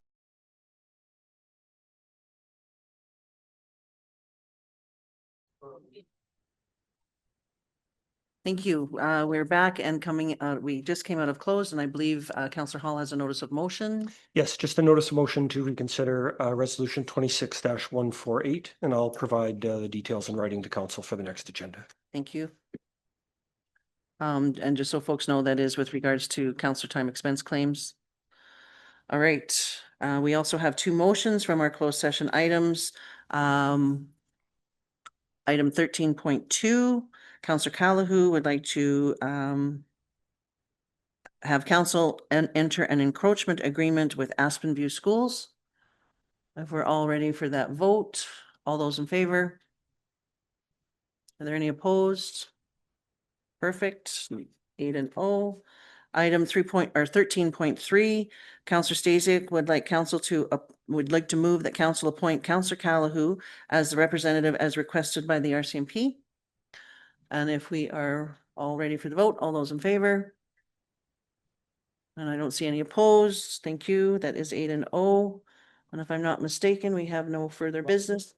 Sure. Sorry. The library. Oh, thank you. Oh, my goodness. Sorry. Yes. That was 13.5. Thank you very much. I skipped that one. Who is moving that one? Deputy Reeve Minns would like to move to appoint Councillor Stasiak to the Town Library Board. If we're ready for the vote, all those in favor? I see no opposed. Perfect. Thank you. Appreciate that. I totally missed it. Pretty excited about ending this meeting today and it adjourned at 2:33.